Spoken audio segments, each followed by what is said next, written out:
What's going on, everyone? Welcome back to another episode of the Sithcast podcast, a Star Wars podcast where we pretty much talk anything and everything Star Wars. I'm your host, alongside my co-host Sean, We're back. aka Sean Solo.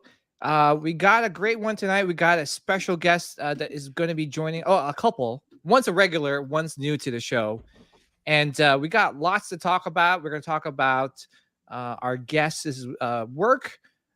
We're gonna get to know him. We're gonna get up close and personal. And on top of that, we got spoiler talk, and we're gonna talk about Andor season 1, and we'll give our thoughts about that.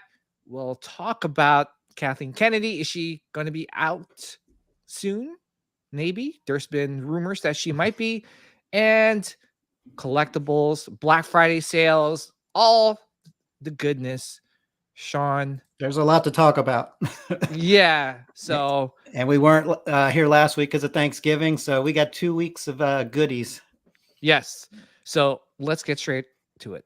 Dark side of the Force is a pathway to many abilities some consider to be unnatural.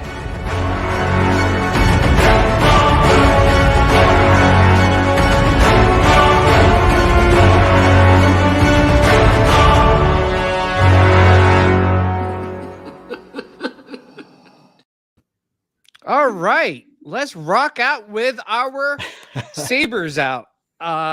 Joining us tonight, we got a good looking panel. We got his first time here. We got David Bordeaux. Boudreaux. Or Boudreaux. Boudreaux. You even spelled it out. I butchered that, even though you literally have like. It's all right. Everyone calls it Bordeaux or Boudoir or whatever. So, yeah. French Canadian.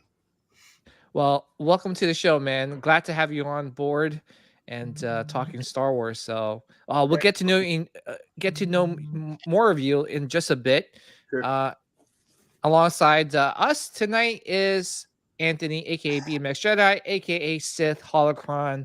Anthony, hope you had a good Thanksgiving. Yeah, I did. Thanks for having me. Yeah, glad to have you back on the show. Really excited to talk all these things that were dropped while we were away for 2 weeks. I'm like, Sean, I feel like we're always talking about the same thing over and over again. Yeah. We have basically lack of things to talk about. And then when we were gone for 2 weeks, all these things started dropping. Yeah. But that's good. Good. It's good to take a break. And now I just have to remember the last 2 episodes of Andor because it's been 2 weeks. Yeah, I just kind of figure, it's been 2 weeks, and I figure we'll probably lump all our reviews together and talk about the whole season of Andor. But let's get straight into it and talk to David. David, we usually ask all our guests their top 3 Star Wars movies of all time. Well, it starts with the original. It's easy. Star Wars, Empire, and Rogue One. Nice. Yep. Man, I have the hardest time putting Rogue One in my top 3, but it is the top 3 movie. Yeah, it's so hard to put it in front of Jedi for sure. I was like 14, 15 by the time Jedi came out. So when it had the Ewoks and some of the acting and I don't know, it's just some of it sounded, it just became a caricature of itself, if you will.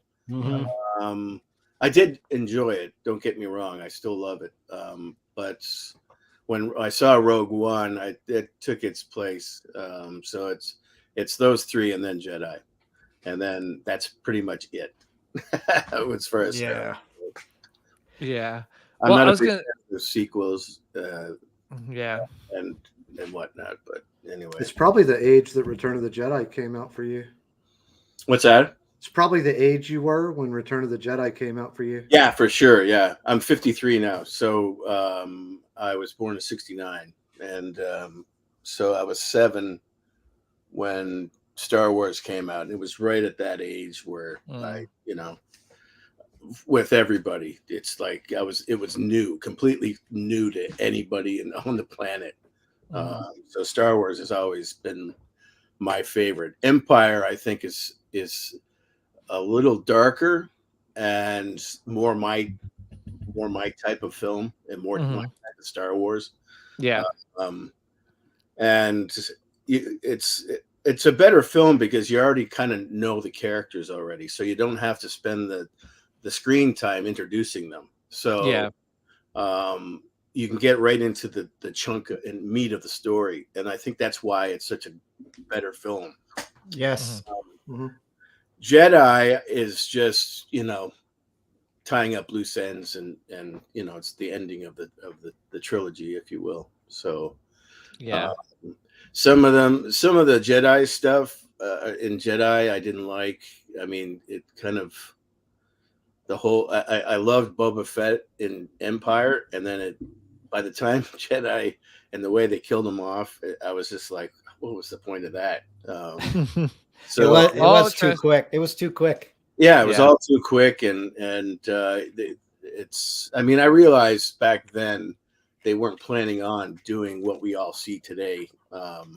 So, or at least I don't think they were planning on it. So, but it's still not to this scale. Well, that's a story.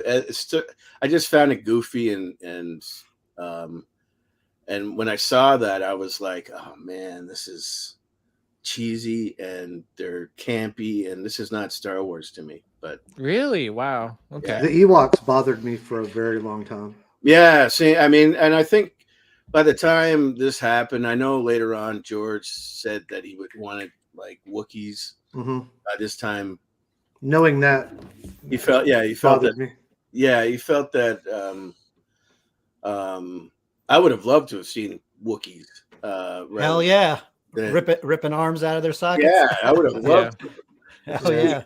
Yeah, that would have been far better than the cute little Ewoks. It'd be a better fight. Yeah, it would have been a far better fight. So, but I think, with George's age, and I think he started a family back then, and I remember seeing interviews of him, especially in the prequels.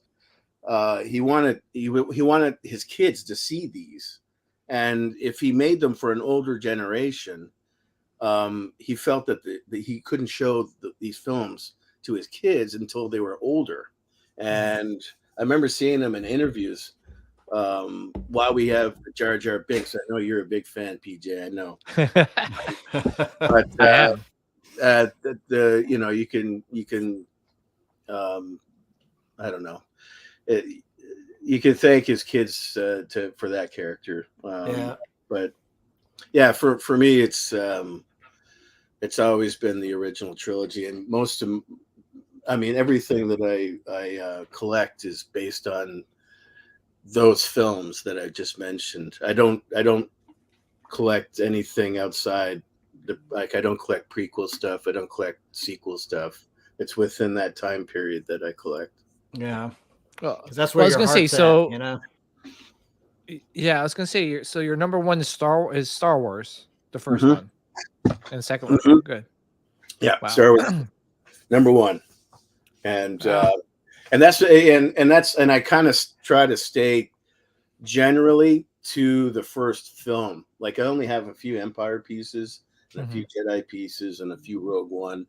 I have some stuff from The Mandalorian, which I like. But mainly within those films, that's to me what Star Wars is. So yeah, and it's crazy because all of us grew up in different time zones or different time zones and different era and different generations. Generations, and it's really amazing to see everyone's different passion for Star Wars, right? Like. So with that being said, just want to give a little background with David. David, I met at Star Wars Celebration, and let me tell you, had a great time. What an amazing time I had with David, and just got to know him a little bit there. And to be honest, I didn't even know he did so many amazing things as well. And we're definitely going to talk about it. But Yeah, it was Celebration was the first time I ever went. Actually, no. I went to Celebration. This is my second Celebration. Yeah. The first one I went to was in 2009, I think. 2007. But I only was there for like an hour. I think it was here in LA. I think that was the first celebration I went to, but the one that we went to was the first time that I actually went with a group of people, and it was a blast. I had a blast. It was fun. Yeah. Well, let's just say that's just like the perfect celebration this year was just like the perfect example that most of us that go to celebration is, yeah, it's cool that, we're going to a Star Wars convention, but basically it's more of a big, huge meetup for all of us. All the And nerds. we're just using celebration as an excuse to kind of meet up, and Sure, yeah. and it was a great time, and I wish it was longer. But with that being said, just to kind of talk about some of the things that David has created and made, and this is one of them, correct, Dave? I painted this. This is a sculpt from. I just finished doing this. I didn't think you were going to jump to this right away, but we don't mess around here. This is a sculpt from Philip Robinson. And I kind of did my own makeover on it, and I went back and forth and talked to him about it, and I was very specific of how I saw Yoda, his paint, his weathering, everything. So I got him to actually send me a new casting of the hands and the head, and it was basically just right out of the mold. So I had basically a fresh canvas to paint. Nice. And so yeah, this is like probably my 7th or 8th time studying him, studying the colors. I'm not so much a screen accurate person. I don't give a shit about that. I am a guy that wants to make it look good, and in my collection, it's so I went through. I'm not sure exactly if this is screen accurate or not. I just wanted to make something that looks good in my collection and looks good on the camera. So I talked to a few people in the community to see if if they knew what colors to paint them.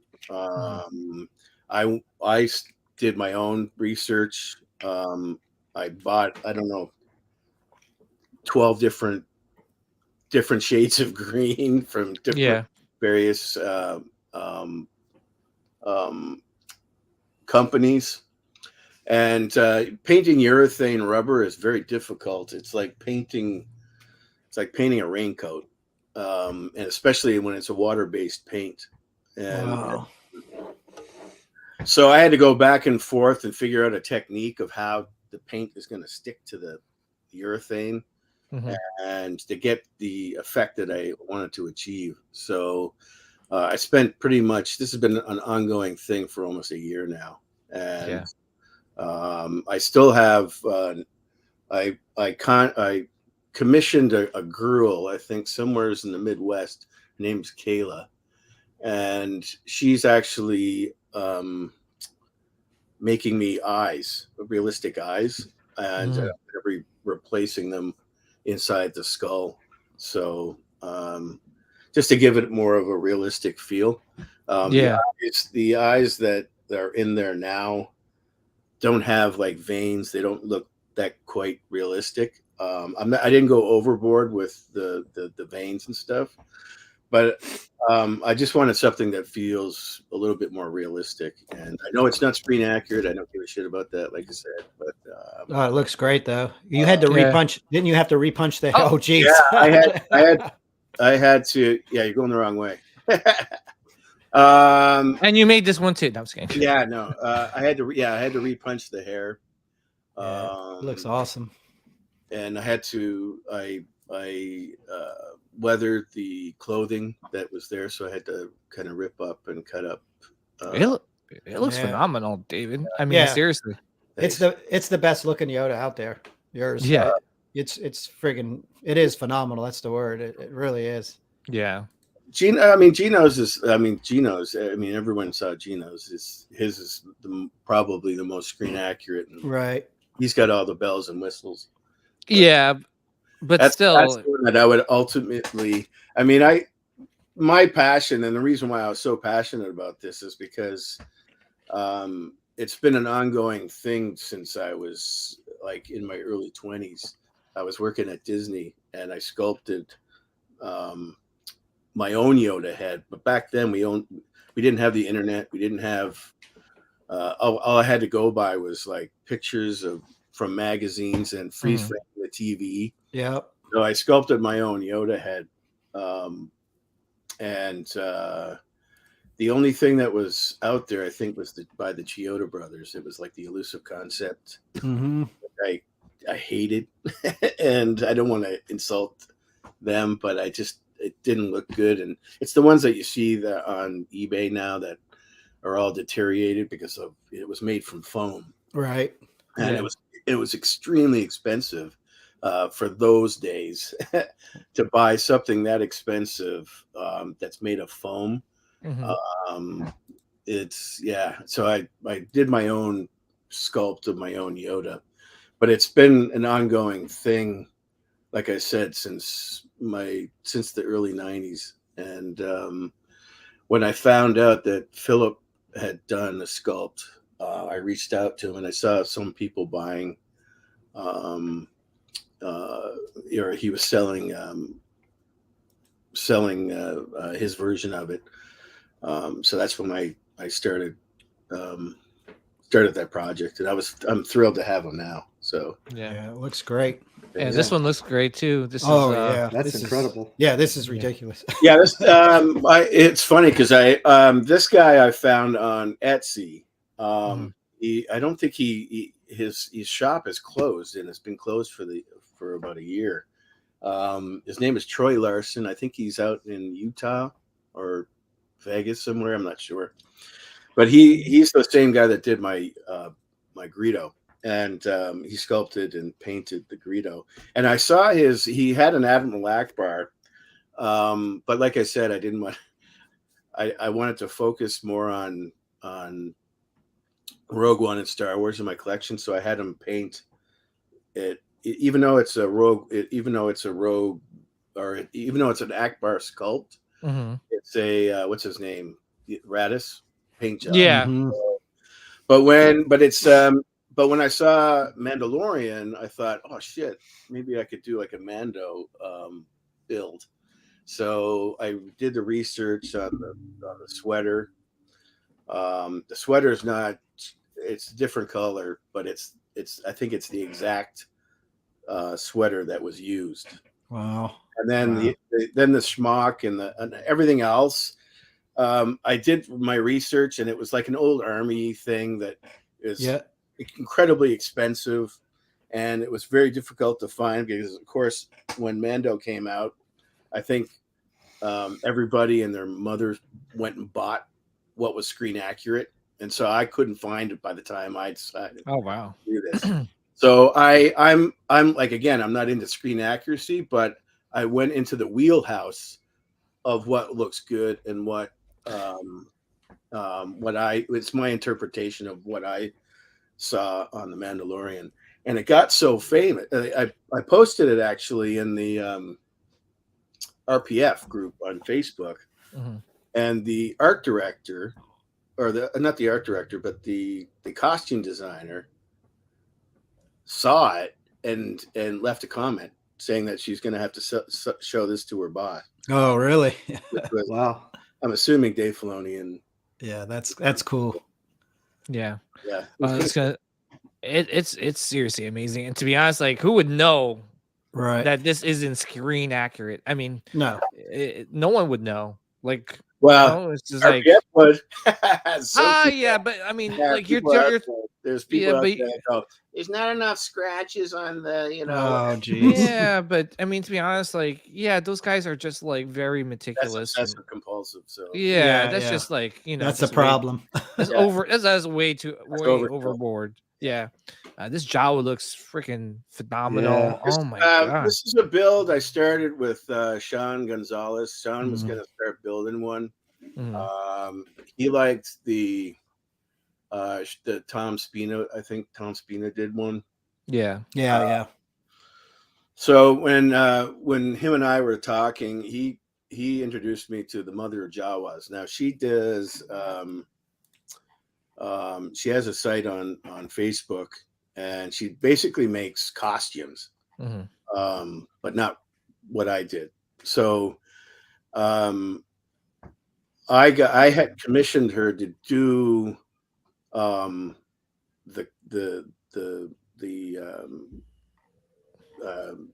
cloak and the hood, and she makes them specific to your dimensions of whoever's going to make them. So I had bought a mannequin of a child. Now there's some that are children, and there's some that are little people. So I liked the ones with the smaller hands and the children, the childlike Jawas. And so I just went from there and found some screen accurate bandoliers. I did the head, and based on she made the cloak and the head, or the headdress of the hood, based on my specifically to my measurements. Now, what does he stand, about 3 feet or 4? He's about 51 inches tall. Okay, so a little over 4 feet. Whatever height, I don't know. John thought he was like 3 feet tall, and I'm like, Jawas are much taller than that. Yeah, because didn't they have little people and children play Jawas? Yeah, so they were different sizes. Actually, my friend Tiffany was one of the Jawas in the original. Oh, nice. Oh wow, shoot. Her and her sister, the Kurtz sisters, were Gary Kurtz's daughters, the producer. Wow. So, yeah. One of them is my friend Shane's producer now at Disney. So, yeah. She likes talking about Jawas and stuff. I tried to get her to sign a plaque, but I don't think she's that interested in. Oh, okay. Oh. So I was like, it's all good. And this is a Greedo. Yeah, this is the Greedo. The Greedo, same sculptor as the maker as the Radis or men. What's the character's name? Help me out. Akbar. Yeah. Oh. So he's the same sculptor, did the hands and the head, and then I couldn't find. For the longest time I wanted the sideshow bust that Gabe has, and that Gabe ended up finding. But they're always way too expensive. I didn't want to spend like $3 or $4 grand on the thing.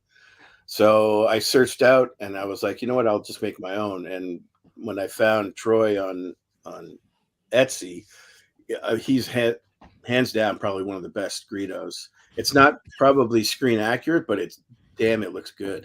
You didn't Did you have to repaint that Greedo at all? Or no, I didn't. I love it when I get things and I don't have to do a thing. So yeah, hell yeah.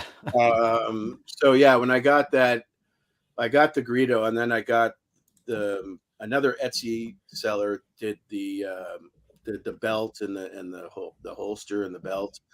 The outfit, the actual costume came from, I think, China, and the vest came from a company in Canada, and the gun came from a guy or the blaster came from a guy in Northern California. This is a beautiful, man.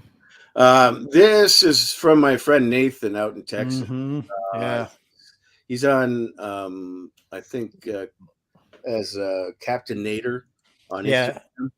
Yeah. He started doing these masks, and I was so impressed that I was like, "Hey, man, could you do a bust for me?" So I gave him somewhat the measurements. We were kind of going back and forth because I told him, I said I initially wanted to do like a bust with eyes. So I said I'll sculpt the eyes and I'll do the bust myself, but just make sure that if you could do like the chest and the shoulders. So I said basically pretend you're making a suit for somebody and just cut it off at the chest.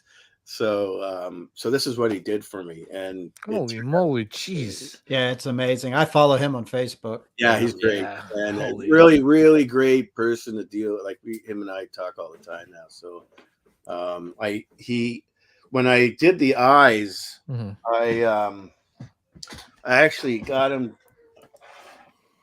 I sculpted. I don't know if you can see these. These are the kind of the eyes that I put in there.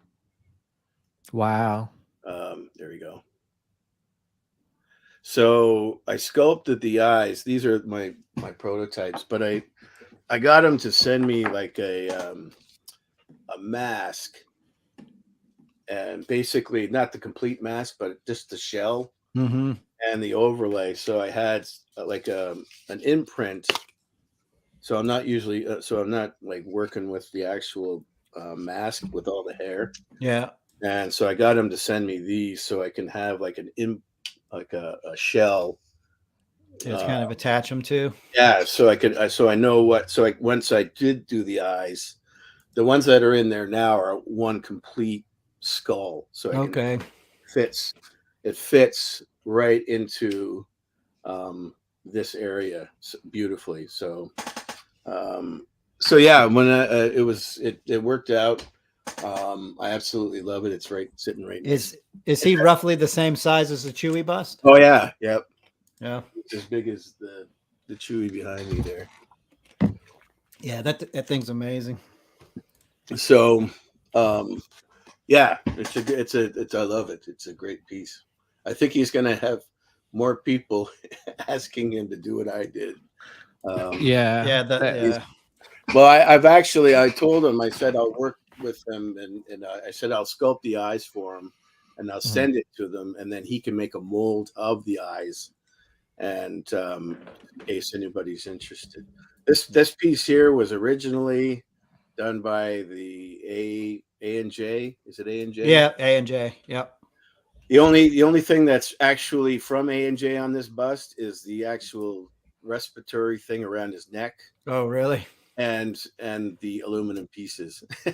Now, when you got it from him, was it a complete mess? Yeah, it was a complete mess. Yeah, I've heard bad things. I don't want to badmouth them on, Yeah. It just wasn't.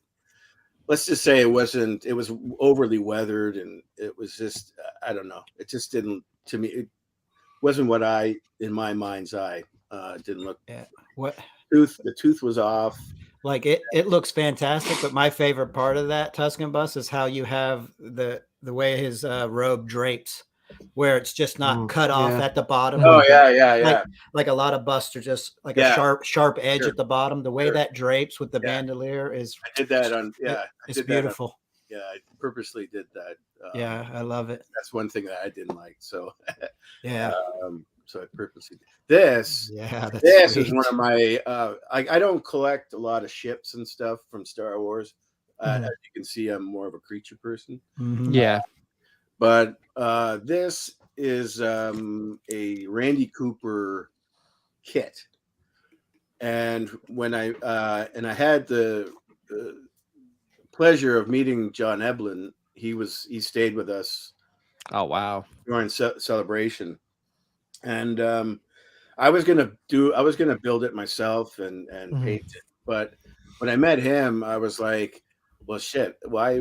Like, I'm not much of a model builder, never have been. So I when I met him, I was like, "Well, you know what? I'm just gonna have him do it." And he did all the lights and painted it, and it was amazing. It looks freaking phenomenal. Man. Yeah, it's one of my favorite. Is it studio scale? Oh yeah, I'm. Yeah, it's a good question. I don't know actually. It might be. Somebody might know if you know. Yeah, but the lights just make it come to Oh life. yeah, man. Yeah, Oh my god. that's amazing.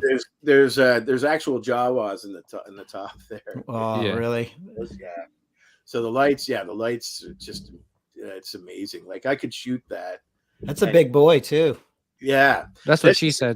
This is a great attainment. So I'm limited space, as we know. Everyone goes through it. We have limited space. Yes. So I didn't know how I was going to display it. I knew I wanted it, and so I was like, I'll figure it out later.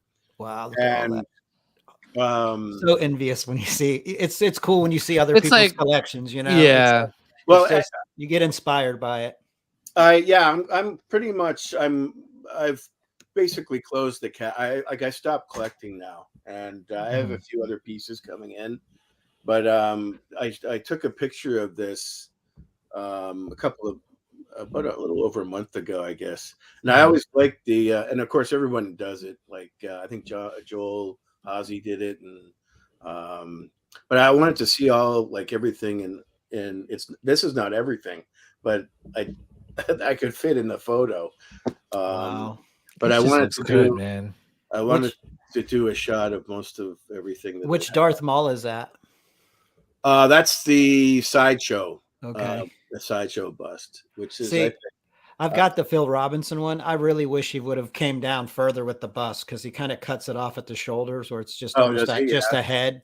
Yeah. Like I really like that with I love the You know what- full bust. You know what you could probably do, Sean, is like he did with the Sand People, where you kind of drape Yeah. like his cloak or something like I that. did- You could I probably did do get it. something like that. Yeah, I did get a cloak from Phil. I could do something like that. I wanted to ask you that Bausch helmet. Whose is that? Who did that? That's Ben Huckabee's. Oh, really? That thing's Okay. ridiculous. Yeah. Yeah, that's nice. That's Yeah. that's by Rogue One Designs. I think that's his company's name, but it's Ben Huckabee's. I was close. Because Ben did the bunker bomb for me, so that's kind of how we got to know each other. And then he hit me up about the Bausch helmet too, and I was just like, "Ooh, Yeah, I didn't have the money at the time, but man, Yeah. it's beautiful." This one's one of my favorite pieces. This, Yes. So this stirred up some controversy. Yeah, Because someone called it something. purple garbage, but I don't. Oh, is this? In a, This is the one that originated from. Mhm. Yes. So Interesting. Okay. so at any rate, the guy who makes these, I think, also has an Etsy site, and Mhm. I originally painted this like a matte black, which looked amazing. Mhm. But then when I was looking online, and of course, there's the ones that are on, the EFX one, which has like a great paint job.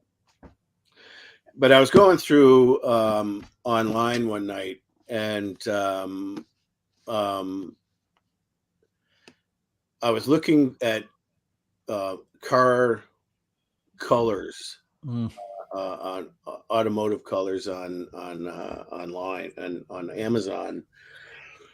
And they were fairly good prices. I was looking at a lot of different colors and stuff. And then I was talking to Lee, and Lee had mentioned, "Have you looked at this one?" And I looked at the price, and I was like, "Oh, it's a color shift." And I liked the price because it was only $30. Right. Yeah. I already painted it matte black, so I was like, "Well, I'll buy that it away. and see what it looks like," because you have to do a matte black underpaint, Right. and I did it, and it looked amazing, and it looks like the Macquarie. It's basically an homage to the Macquarie painting, And that's the thing. This is a concept piece. Yeah, So concept piece. you And have the liberty to make it Yeah. what you feel like it would look like. everybody has an opinion, right? Yeah. That's it. Everybody was bitching about like, "Oh, I didn't get it," or "I didn't understand what the EFX version." I wasn't trying to go for the EFX version. Right. but it's artwork. Yeah. But I think it looks Different interpretations. I It's think it looks subject to fit in there. interpretation. And so after I did the helmet, he reached out and said, I have the breastplate and the shoulder bells. And I was like, Jesus, oh yeah. So I sent it to the guy. The guy in Canada ended up redoing the whole thing. Sent me the thing, and I built the bust, and I found the cape online. And again, I just draped it. I have a specific way I draped it in the back. I don't know if you can see that. Yeah. I didn't like how they draped it. Like I was basing it on the Darth Vader bust that Sideshow does. Yeah. And I didn't like how it just came down straight. I wanted to feel like a curtain, like the curtains. Yeah. And so I draped it in a way so that it's got a nice shape to it in the back. So David, you know what's scary, David? I'm looking in my room where I can put that.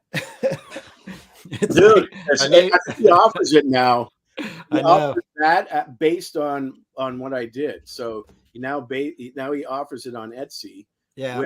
With that paint job and the shoulder bells and the whole thing. So. And that's a reason. Actually, Jeff Sage turned me on to it when he first started offering it. Yeah, and, Jeff. Yeah. Absolutely, Jeff. So Jeff turned me on to it and you can get it painted like matte black or whatnot. Yeah. And I think it was very, very reasonable. Like $600 maybe, 800. Yeah. Oh yeah. 500. Yeah, right? Less than that. Yeah. Yeah. That's why I'm over here going, where can I put this? Yeah. I was going to say, oh, go ahead. Yeah.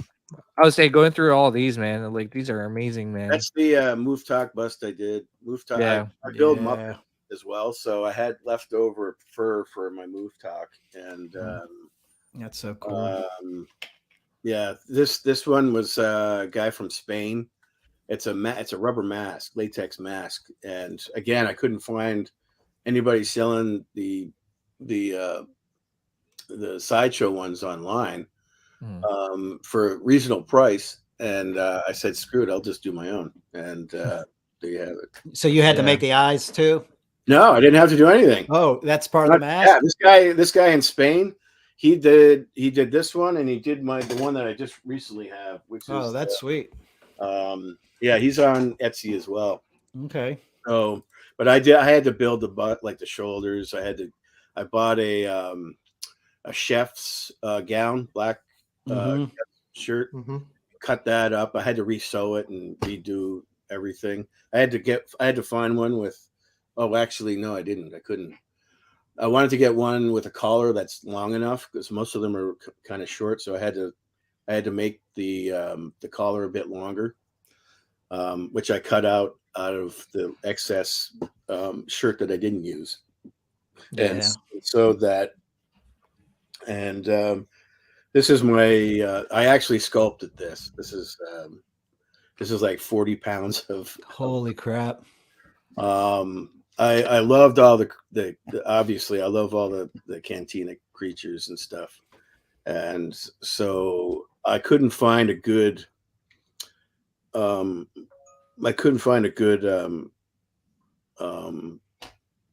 snaggletooth, and so I decided to sculpt it myself. Yeah, that looks. It's funny. Like I'm like, oh damn it, they don't have a dewback, and I wish I had the skills to be like, I'm just gonna make one.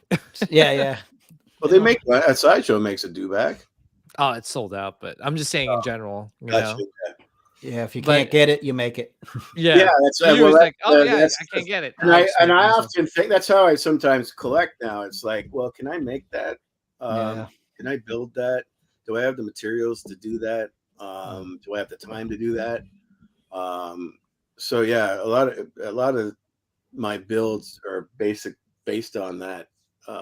Whether the availability or do I really want to spend the money? And when I can do it myself, I'm not a collector that needs to have, lineage or it doesn't have to necessarily be store bought or company or licensed pieces.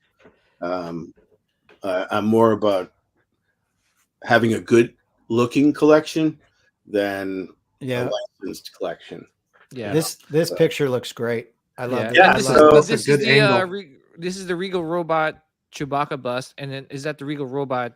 No, This is the I got Gabe to buy me these. The Disney. When I The learned, Disney one? when I learned, yeah, these are the exact. I would swear to God, these are the exact casts. I heard they're very accurate. They're very accurate. Mhm. I think the files are flopped.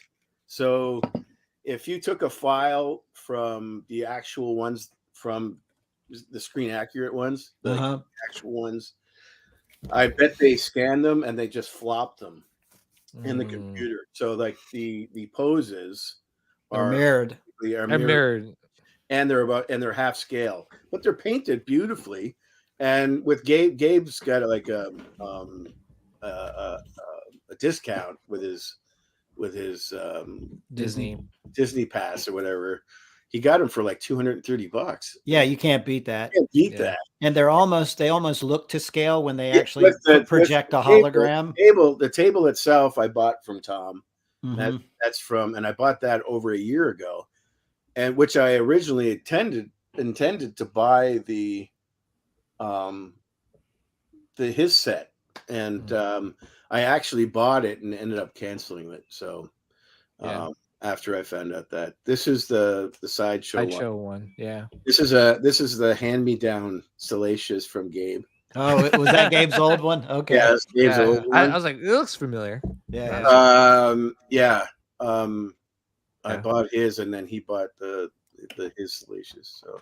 All right, so we're gonna move on to some of your artwork that you do, and oh my gosh, these are amazing. Artwork. Oh, this is my favorite one. Obi-Wan. Yeah, look at that. That's beautiful, David. This stuff I started doing. I was, I don't know why, but throughout my whole career, I've never really done. This one's beautiful. I've never drawn a lot of Star Wars stuff. And this is beautiful, David. This one. Yeah, this one's actually my favorite of yours. Really? Yeah, this is my favorite too. I just love this one. I love this one too. That's so interesting. A lot of people thought it was like inspired by the Macquarie one, and I wasn't even thinking of that. To me, it screams New Hope. I agree. These paintings are inspired by, like, I did a lot of research, and I was looking at like a lot of. I didn't realize how much Star Wars artwork was actually out there, so I bought a lot of books and looking through what's been done and what was being done, and more of my inspirations for those particular ones was nice. What if these were scenes that you didn't see? Yeah, right. So this one's like the morning search after R2 goes missing, and so that's what I wanted to now. Into this like you said, it's like a scene in between the scenes. Yeah, in between the Obi-Wan one where he's looking over his shoulder. That's the escape pod landing on. Yeah, top. I like that. Yeah. And, so this is before the movie even starts, really. Now, what size are your prints, Dave? They can be sized at any size. Okay. The bigger they are, the more expensive they're going to be. Right. I print them myself. Okay. This one's 21 by 10, Okay. 10 by 21, and I sell them for $100 a piece. Okay. Which is like reasonably priced. Yeah. All three prints. Very, very, very reasonably priced. All three prints now are $250. That one there, this one is inspired by what Obi-Wan says. The Sand people always write single file to hide the numbers. So yep. I always wanted to do a painting of them writing single file, and that was the inspiration there with this one. Now, do you hand sketch these, or do you use a Wacom tablet? I use a Wacom, but everything is I draw and paint everything by hand. Okay.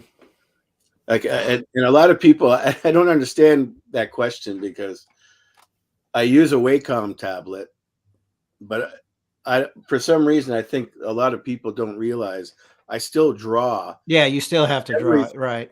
This is just this tablet here is just basically a my piece of paper.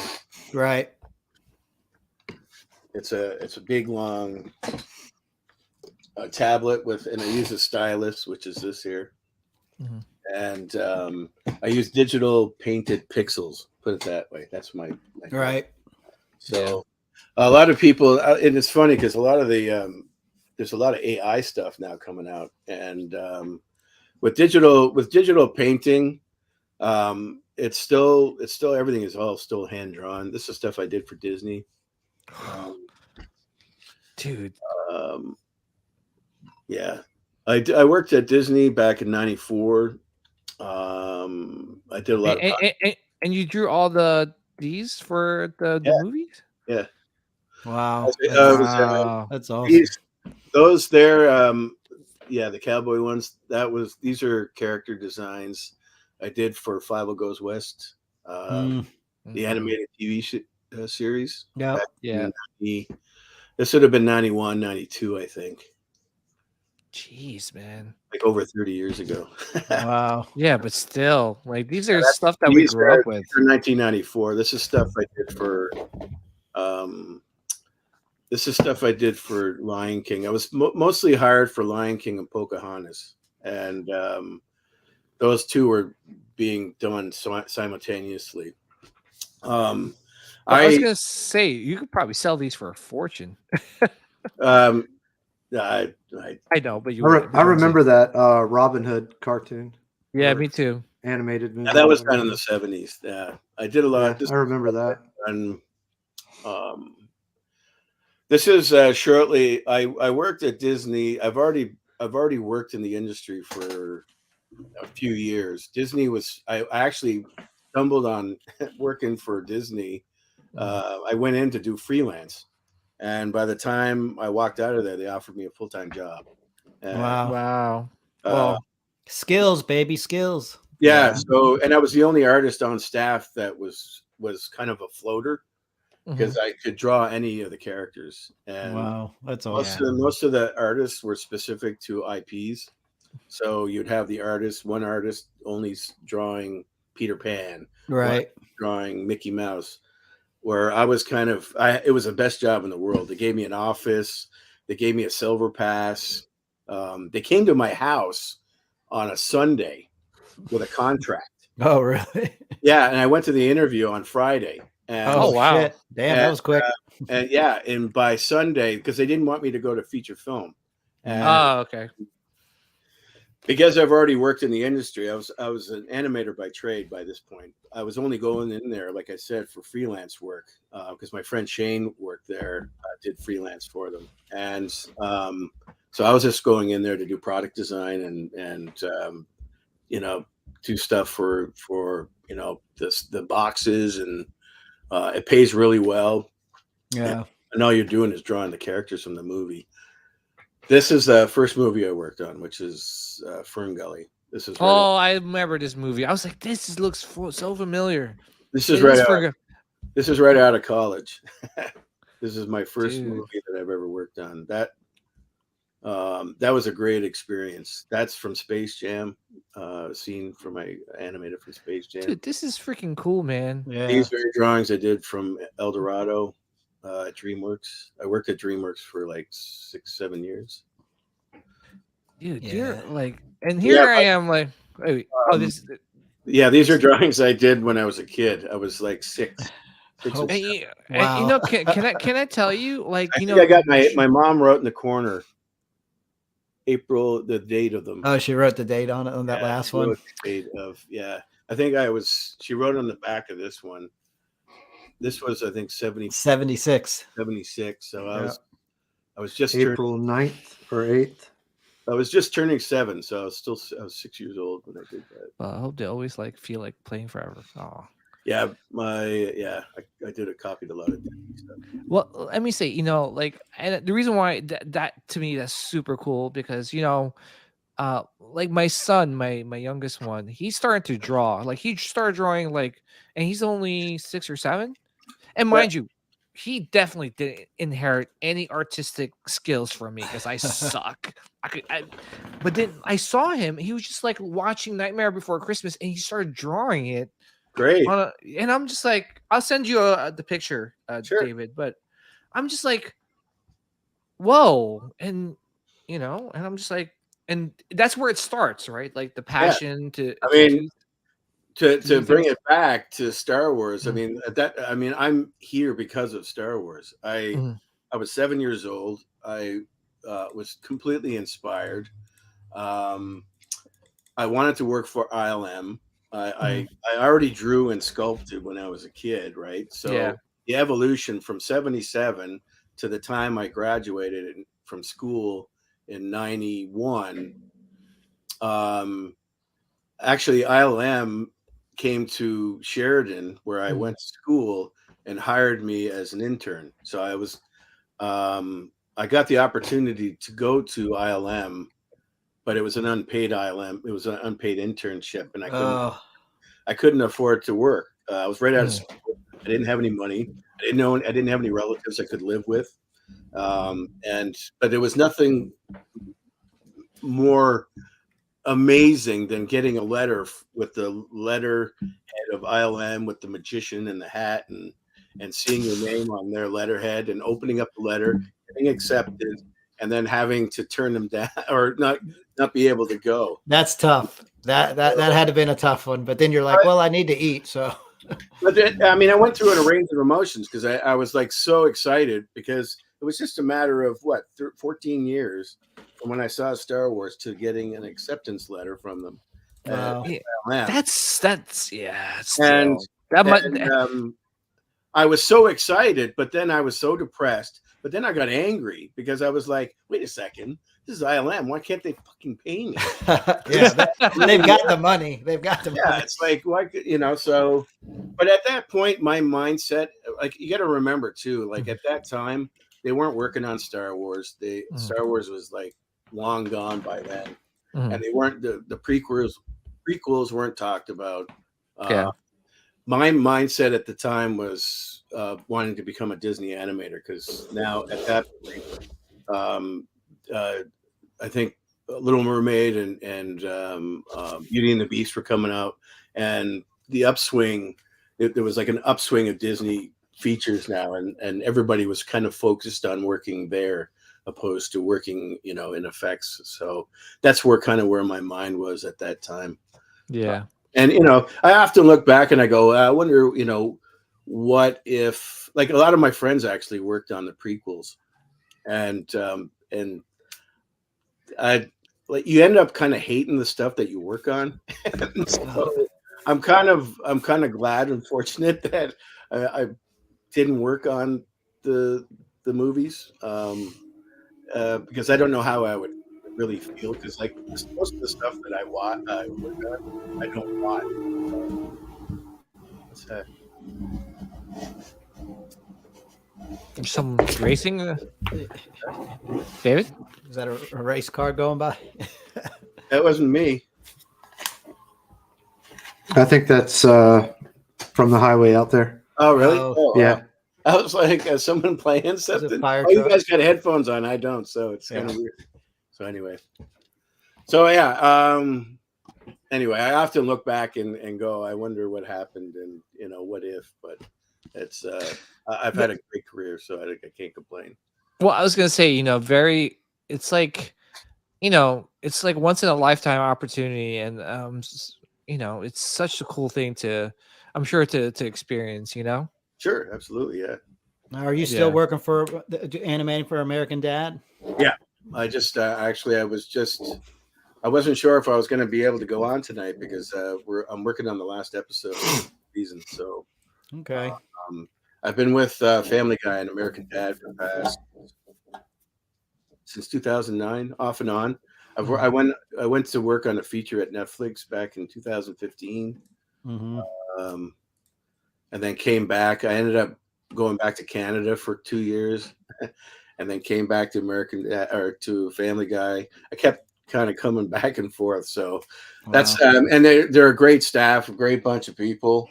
Being in this industry, that goes a long, long way. Working with really good crew and being happy and not stressed out. I was gonna say you get excited to get up for work, you know. Yeah, it's and we're all working from home now, so it's even better. It's kind of weird to be working on something inside my apartment here, and then you guys see it a year later out in the world. So it's bizarre. Yeah, and I love Family Guy. It's a hilarious. very, Yeah, some people like I don't watch the show, so I don't know. Again, I'm an animator and I don't watch animation. Did you even see the Family Guy Star Wars though?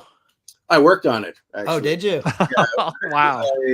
I worked on the last one, the Jedi one, which is what's that called? I can't remember. I can't Was remember. it Blue Harvest? Is it the something dark side? Is that the one, or is that the Empire one? I forgot, but It's been so long since I had to. It's kind of ironic because I said I didn't like the Ewoks, and I did all the Ewoks. And oh shit! yeah.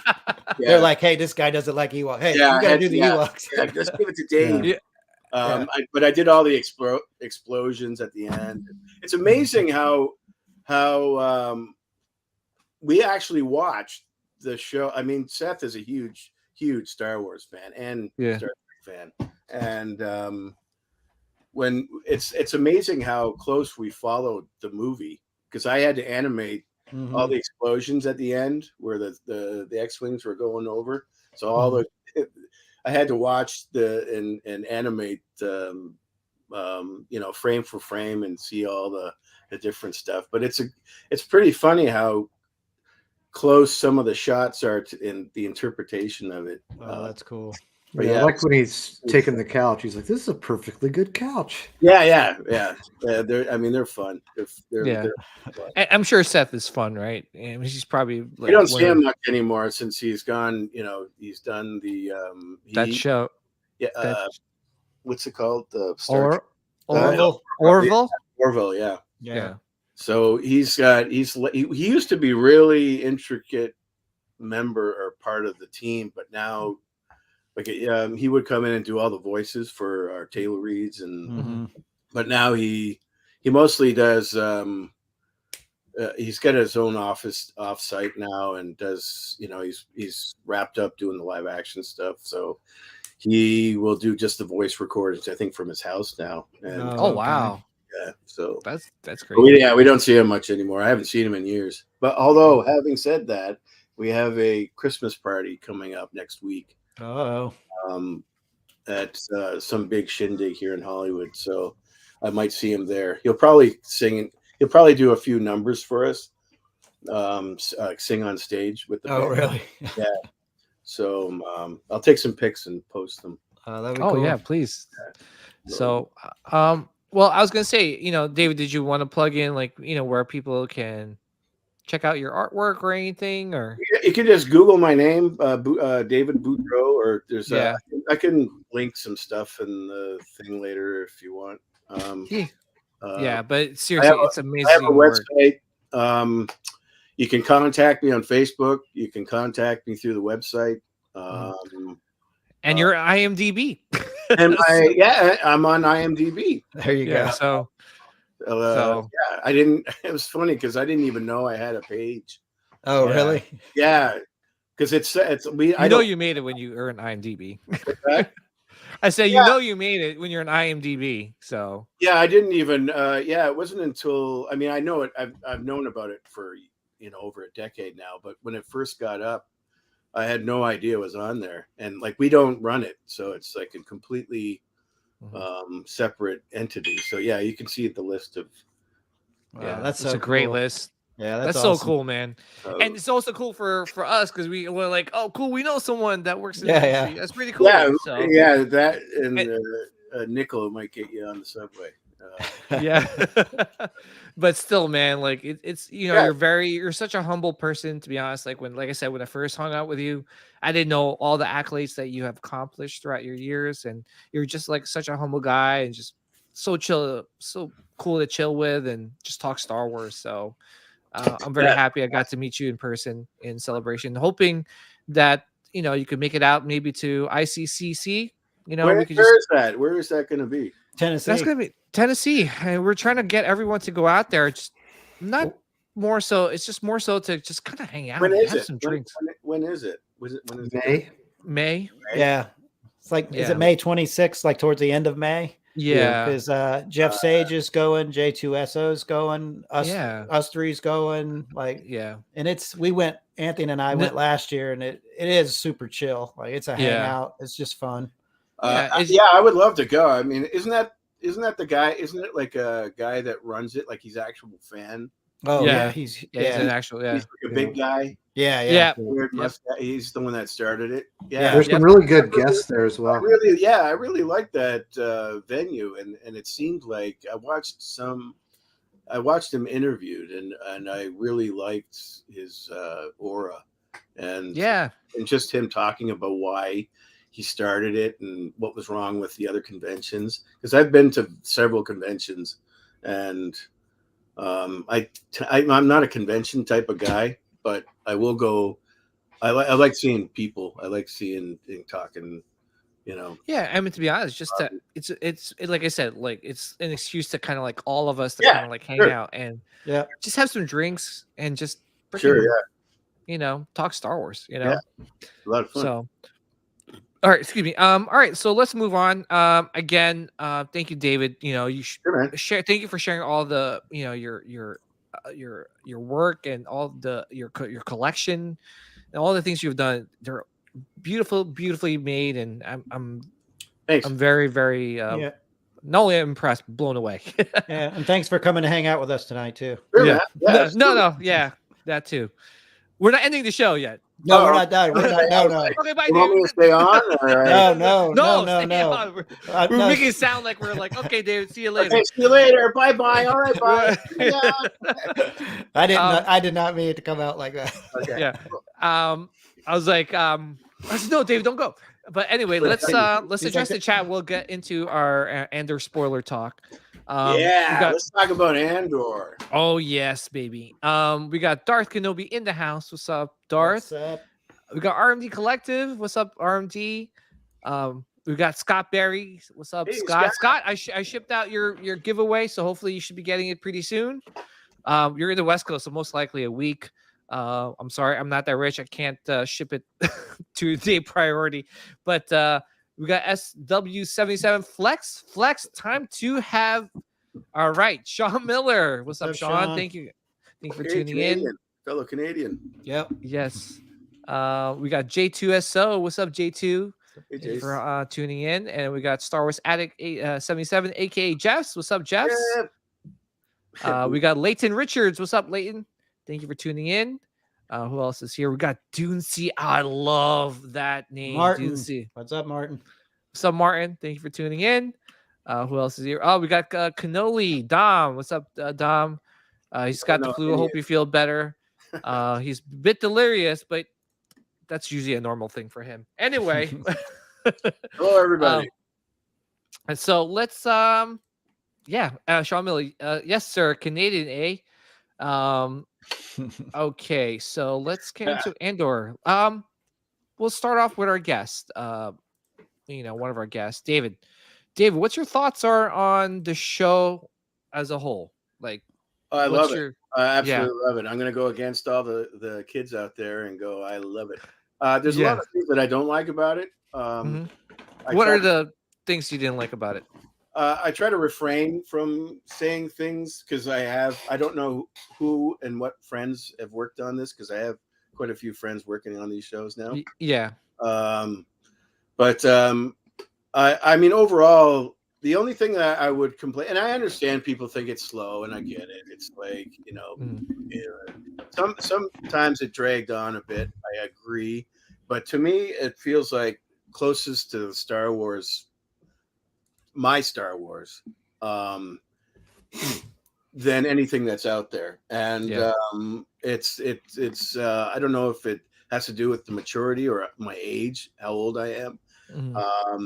Some of the things I didn't like about it was the art direction. Really? Yeah, I love most of it, but there's just a small few little things that I don't. And because I'm an artist and I'm in the industry, I'm a storyboard artist doing right now. But there's things that I will pick out. I have trouble watching things sometimes and turning my brain off. the professional side of me, and just watching it for the pure enjoyment. But there's things in there that I didn't like for instance, I don't like being thrown out.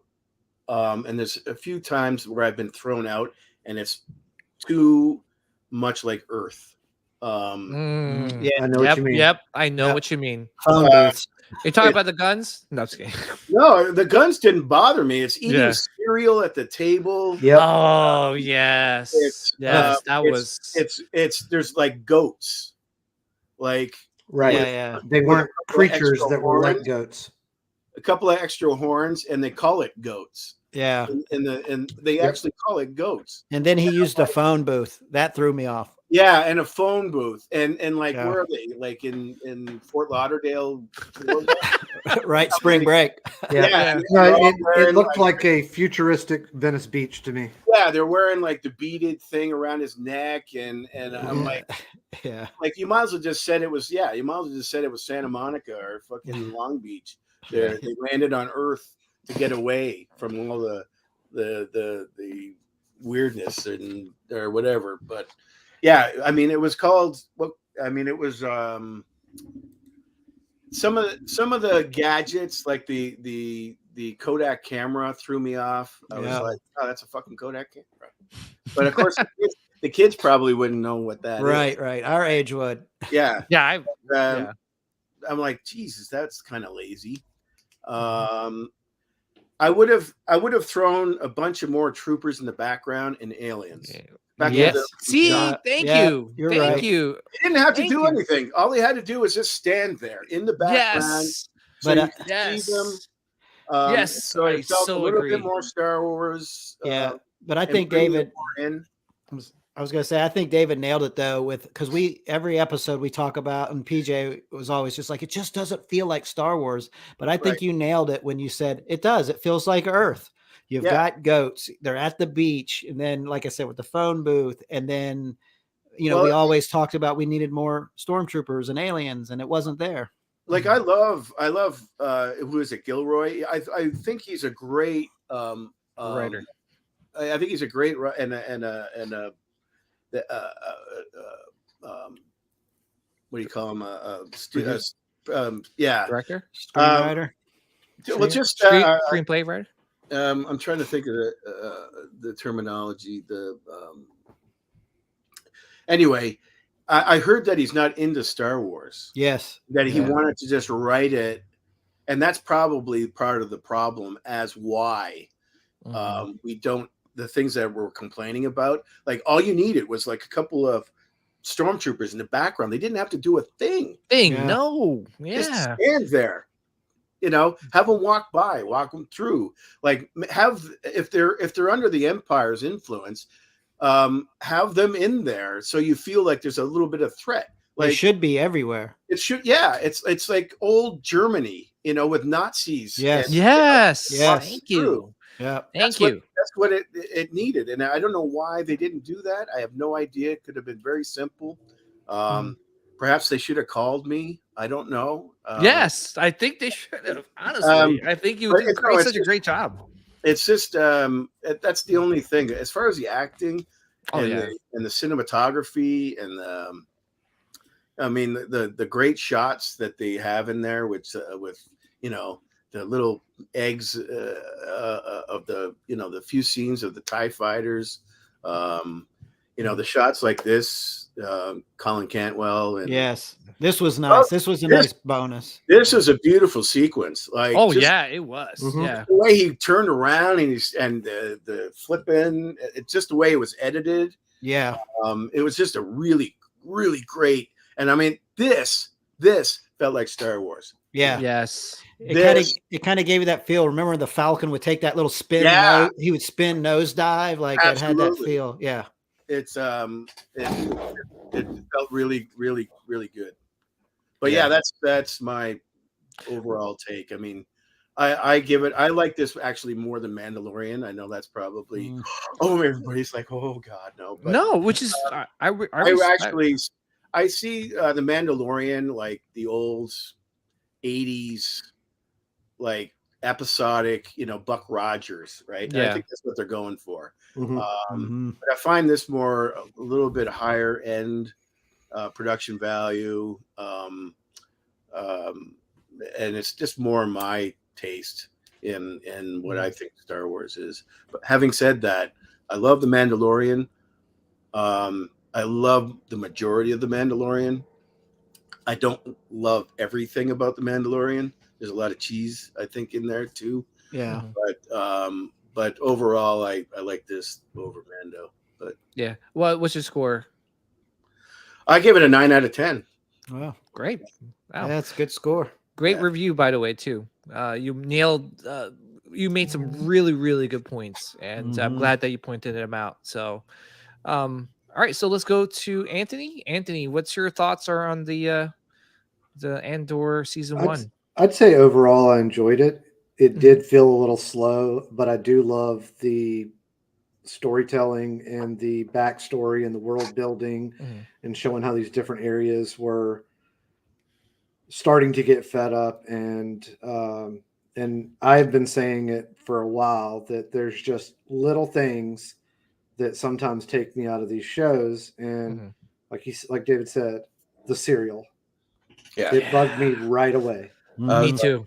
There's been different things in different, even in the Mandalorian show, the Boba Fett, the Obi-Wan, where it just felt like Earth or a cheap sci-fi show.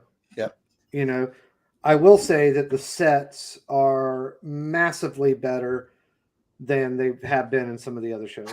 Yep. These were definitely effort, money put into it. But yeah, like you said, the goats. Put a couple extra horns, I don't know, 2 tails, something weird. Spray paint them green.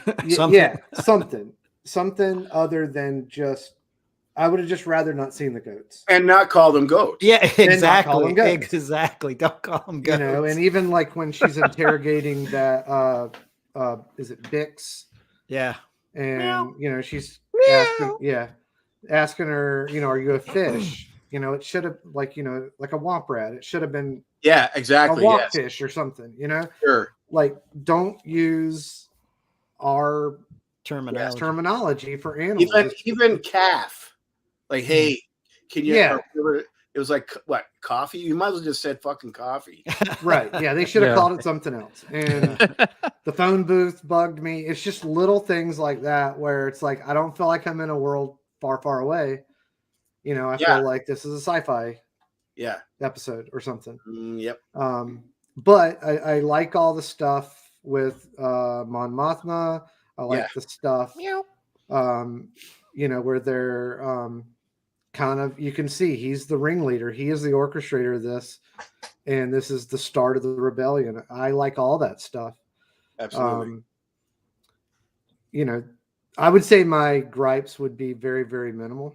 It's just, those to me are just like crossing T's, dotting I's, stuff like that. Yeah. I hope the showrunner is what the word I was looking for. Yeah. I hope he's a showrunner. I hope he's taking notes of this. And by the time they get to the second season, which is what, 2024, right? 24, 25?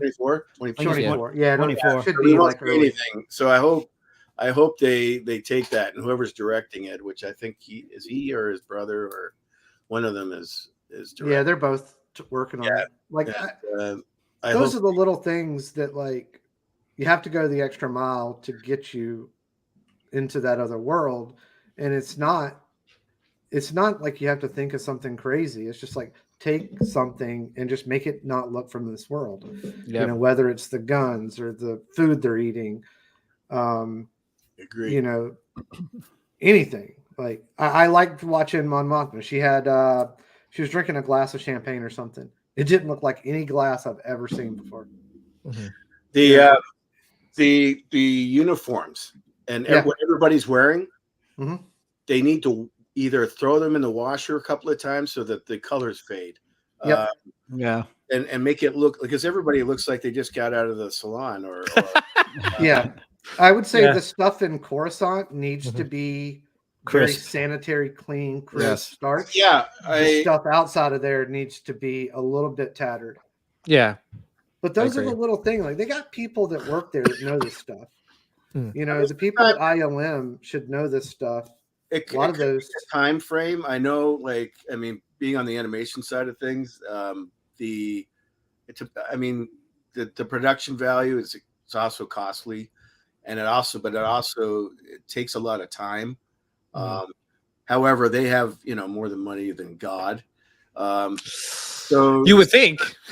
So sometimes you think, but they still have to have budgets, and you still have to work within budgets. But it's also the time frame of some of these shots. It's why can't we just do this and that?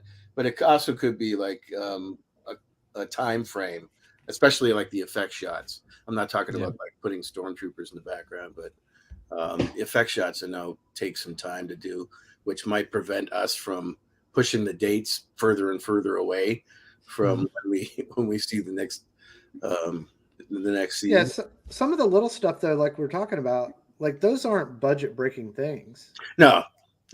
That's just either it's not that big a deal. They don't see it as that big of a deal. Yeah, because if you're going to spend the time to weather a wall, weather your clothes. Yeah, like, have it all blend. Absolutely. Right. Yeah. I mean, I just rather like there not been any goats in the scene. Yeah. Save the money on the goats if you're not going to make them. Again, it felt like the Highlands. It was like, are we in Scotland? Yeah, they were. Yeah. Yeah. You know, like I when I saw the AK-47 right off the bat, I was like, they didn't even try. Yeah. Nope. Yeah. That's the showrunner going, it doesn't matter. It's story. We're focused on the story. Right. But it's those little things that take you out of scenes. Yeah. You don't feel like you're in a Star Wars show. Right. You feel like you're watching something on Sci-Fi Channel. And that's where I wish they would listen to. Like, I think these are legitimate things to criticize. I think the storytelling's great. I thought all the character and the plot and all that kind of stuff was fantastic. Just get the punctuation right, put the dot on the I, and those little things, and then you don't have people mocking it. Yeah. And those things just take a little bit of time to just think, like, how can we not make this? What can we glue on here to not make it look like this? Yeah. And it shouldn't be all put on Gilroy's shoulders either. No. Because he's a fantastic writer. You have enough crew members that know Star Wars that should be like, hold on, we got to do this. I mean, the only way I'd say it's his fault is if people are saying that, or he's not taking the effort to bring people in that know this stuff and it's like, hey, we got to make this stuff look like another Star Wars. It depends on who you have on the crew. It could be very political as well. A lot of people are yes men. That's possibility as well. Nobody wants to criticize or say, hey, I think we should put don't tell me how to direct this. And, right. Yeah. I don't know if that goes on. I'm just saying, I know. No, you're probably right. That's probably what goes on a problem sometimes. And so, it's where they don't want to be told by somebody that they see as an underling. That's why we have prequels. Yeah, I was gonna say, it could be like Kathleen Kennedy's like, oh, this, Tony Gilroy's got like, a great track record. Nobody question him, or just go with the flow. But he pretty much did Rogue One, and there wasn't any of those. No, that I can think of. There wasn't any thing like somebody eating cereal or something like that. Yeah, and Garrett Edwards was the director, so he had some say of like, okay, this should be like this should be like that, Yeah, I think Gilroy pretty much finished that film. Yeah, I think he came in and Rogue One. Yeah, because what's the other guy's name? Gareth Edwards. Yeah, he hasn't done anything after that movie. That movie made $1 billion, and he hasn't done anything. Yeah. Well, I mean, Tony Gilroy's got a great track record with the Bourne stuff, So yeah. I mean, everything he did story-wise, the dialogue, all that kind of stuff, I've got zero gripes about it. Nothing. I can't wait to see where it's going. Because you figure as great as Rogue One was, wouldn't you be like, hey, let's get the band back together. Let's get everybody that was kind of involved in this. And then Andor would feel more Rogue One-ish. And then that's why I don't think Gareth Edwards, I think he pretty much got removed from it and his name was left on it, and he played nice. He hasn't done anything. This guy made $1 billion movie allegedly. Yeah, well, I think he was taking, like, he was there in the most part, but I think they weren't happy with the ending. That's the only credit I give Kathleen Kennedy, was the fact that she actually created that Darth Vader scene. You do know what his Darth Vader scene was, don't you? Yeah, it was supposed to be in the, like, him going through Scarif. Scarif wreaking havoc. Like, so, but I just look at it like, if he made $1 billion movie, then why hasn't he done anything since? Yeah, why didn't you bring him back? Actually, that doesn't necessarily mean anything. There's a lot. At Disney, I know there's a lot of chiefs, and meaning there's a lot of people that have a say. It's not always like, I know everyone picks on Kathleen Kennedy, but there's a lot of people that have a lot of different opinions. But it's a matter of having like a Jon Favreau or someone, or a Dave Filoni on set to go, hey, this should be like, and I think that's one of the reasons why The Mandalorian is so good, successful. Thank you. That they know the lore, they know they know what looks good in the shot, and let's have there's some cheese in it. I think sometimes they kind of go overboard, but overall, it looks like Star Wars. I mean, I agree. I think it should be mandatory to have somebody that actually. I agree with you 100%. Absolutely. On every single project you're working on. Yeah. There should be somebody on there that has the knowledge. There should be a Kevin Feige. Somebody like that, or a Dave Filoni type of person who can say, yeah, that's perfect. No, I don't think you should do that. Or if you're going to do it this way or something. Well, not even that. Not a Dave Filoni type person. Dave Filoni himself should be involved in a majority of these projects. You can't. I mean, how many other projects is he going to be involved in? I mean, there's only so many hours in the day, so you can't. I absolutely agree. But it's more like make him the Kevin Feige. You know what I'm saying? Right. Like, just where, like, he's not like, this is where he's like, okay, this story needs to go here. Let me see the screenplay and go with it. Right. I'm saying more like on the set when they're doing things, there should be somebody on there that says, hey, no, this doesn't feel right. We need to do something to change this so that we can't have them eating a bowl of cereal. Like, they need they need a Boudreaux on set. There you go. We'll take it. Yeah. I mean, any one of us would be able to be on the set and be like, absolutely. Nah, you shouldn't do that. Yeah. They need to have somebody like that on set. Or just, in their interview process, okay, not only look at the skill set, like David would be so like perfect, right? Like, just because actually any one of us could be there. It's just like not just me. It's like you said, like all of us as a group. Yeah, but I mean, like we should go there with clipboards and go, nah. You like this? Nah. Yeah, but you have the skill set, and you're in the industry. You're in the industry, and you have the knowledge and passion. They should be hiring people like you. Yeah, I mean, look at Dave Filoni. Dave Filoni was a layout artist I think he started out at Nickelodeon, then became a director, and then got called. I mean, it could be. I mean, majority of my colleagues are huge Star Wars fans. Huge. I mean, most of us. I mean, my story is the same as the next person's at my age. Yeah, we all have stories. Yeah, and mind you, I don't know what the interview process is in any of these jobs, but number one interview questions. Can you imagine like how many people that they go through?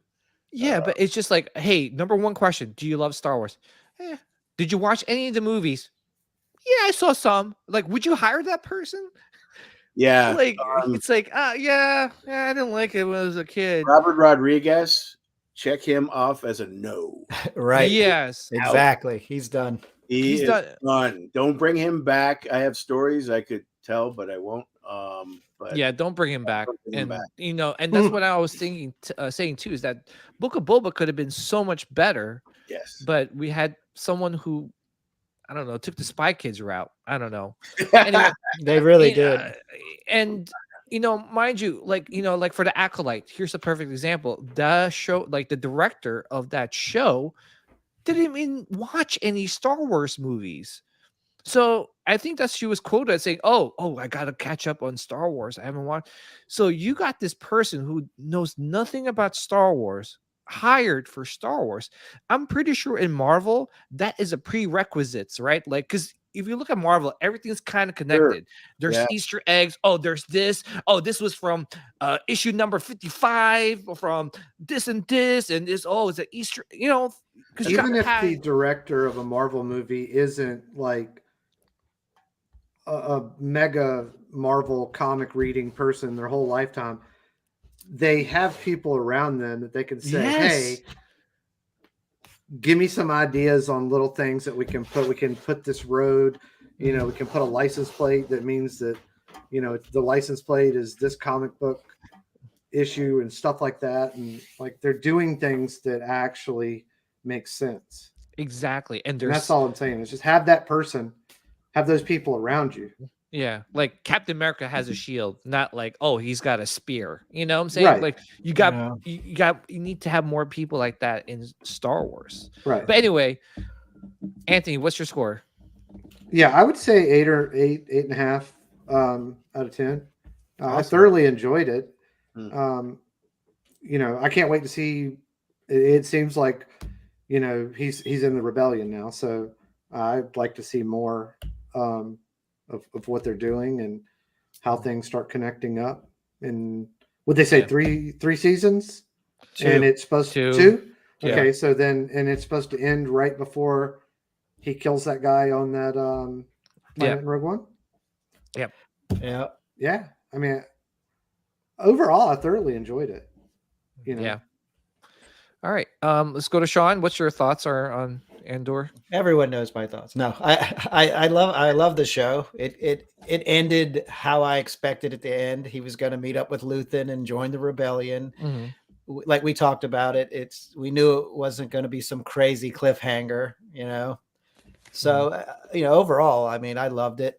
You know, like we all talk about it every week. And like David said, like sometimes it pulls you out of world and then they pull you right back in with a cool scene. I think a lot of that's just not having the right hand people to sit over their shoulder and go, wait, you got to do this. And it's small things. It's not like completely different where you watch it and you go, well, this isn't Star Wars. It is Star Wars, but it doesn't feel like the Star Wars we know. You know, like I almost felt sometimes like the prequels tried to go overboard and try to force too much Star Wars, you know, with the like a ton of special effects, like two, because they had probably the most special effects out of any movie in those movies. And I think sometimes they went too far, you know, but then they couldn't fix the Viceroy's masks in episode 1. But like, I love all this stuff here. Yeah, this gives you that military feel. Like you said, it's like these people should be scattered all across Ferris. Yes. Stormtroopers everywhere. Yeah, you know, I did watch something, and somebody was talking about how they've never been challenged anywhere, so they didn't have, like, it wasn't heavily occupied. So maybe now we're getting into where, like, okay, they've had people challenge them. They got they're on the radar now. Yeah, they do realize there is a faction of people who aren't down with this, and they are willing to fight back. They've gotten robbed. This planet has uprised against them, and it can, you know, snowball. So maybe this is the point where they do have more occupation. Yeah. But even still, I think they should have just stuck like that's cool, and that's a great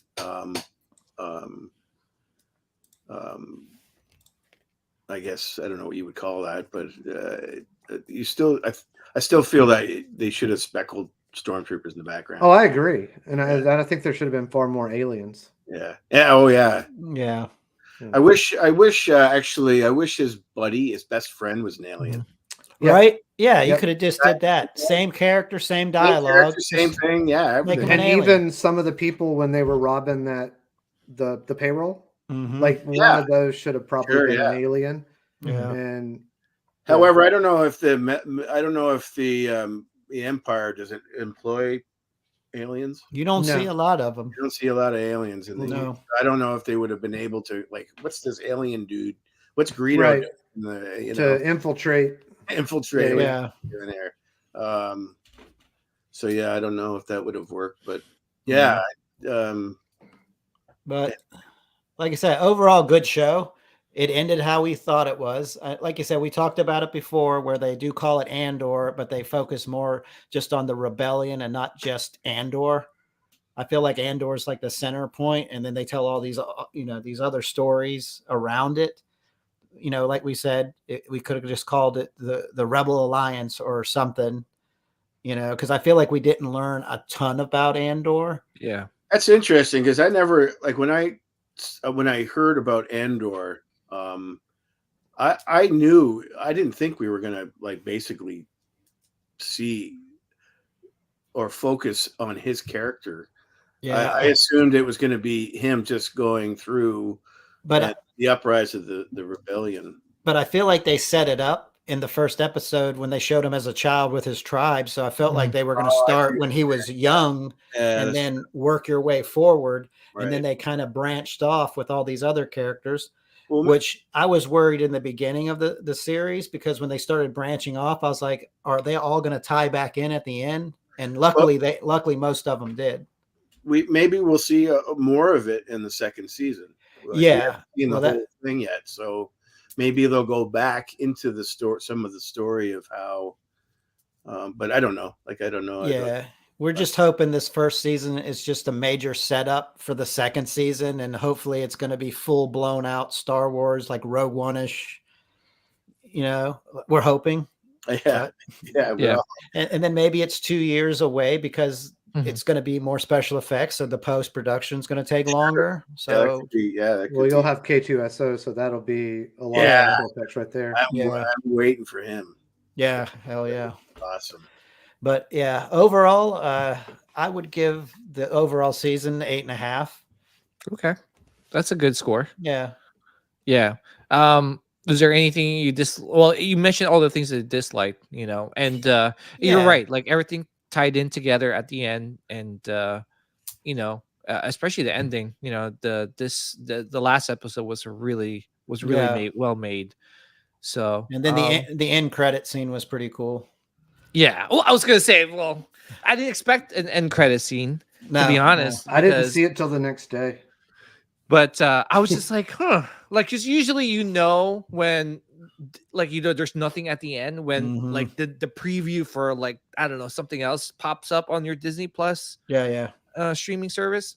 But no, it just kept on going with the credits, and I'm like, okay, let me just stay on for a little bit longer. And next, it was like, oh, cool. This is what. Remember we talked about it. That's what they're probably making was parts for the Death Star. Yeah. So, but can I say one thing? You have droids and you're relying on humans to make your Death Star?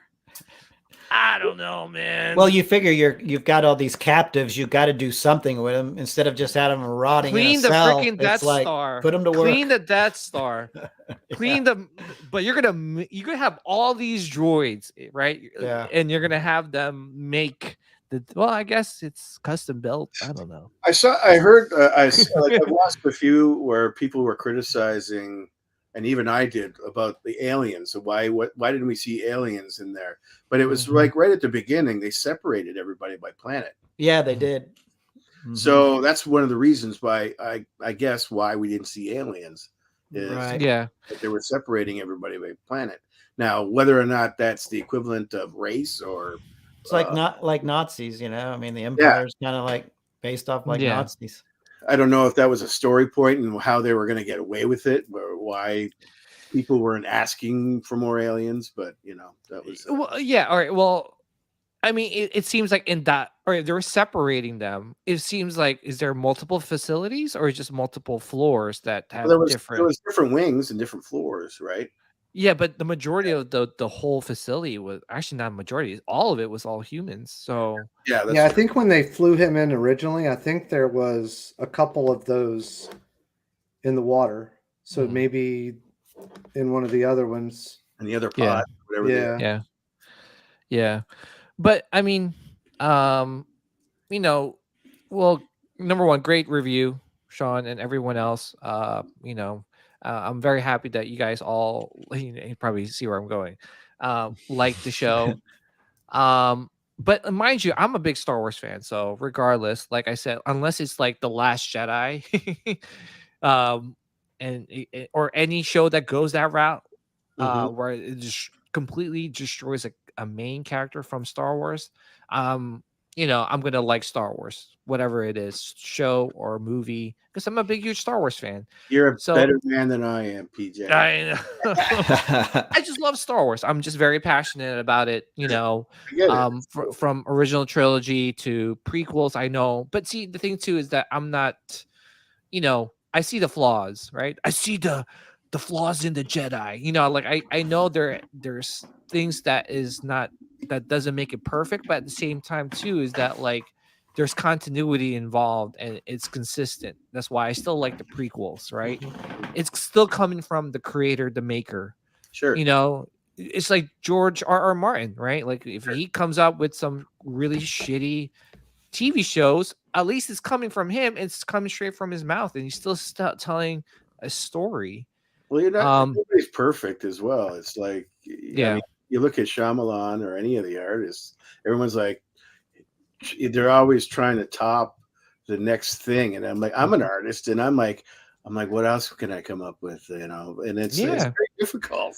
It's sometimes you swing and you miss. And and you're not going to please everybody. So it's, I love the fact that there's Star Wars. Yeah. Whether or not I'm going to like it or not, I don't, it's irrelevant. I don't go off and go, oh, I fucking hate that shit. It is what it is.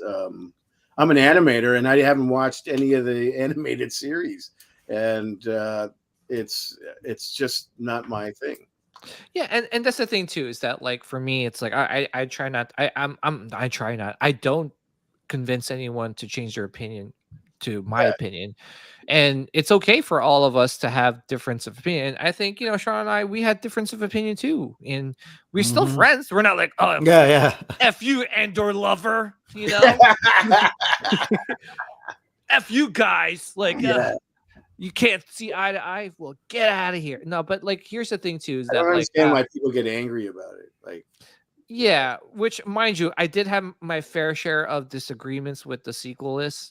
But to be honest, it was more so that I don't know, like for me getting into disagreements online was because what triggered me the most is when they would tell me, "Oh, you're not a true Star Wars fan because you don't love the sequels." I'm like, I am a true Star Wars fan. That's why I don't like the sequels. Yeah. Yeah, exactly. And it's like, and mind you, it's like, well, okay, where are you coming from? Okay, have you loved Star Wars, or are you just getting into Star Wars? Oh, you're a Marvel fan. Okay, I get it.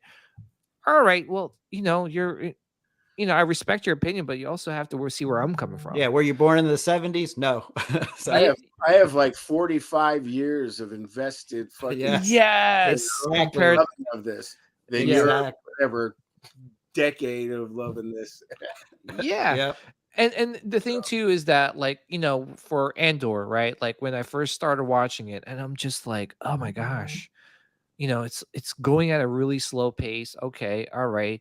Like it was cool that we got the first 2 episodes, so it's kind of like you kind of like bang everything all at once, and I just think that with this show, it wasn't what I expected, and I would say it's the first 10 episodes is not what I expected out of this show. The Andor? last 2, Andor. Really?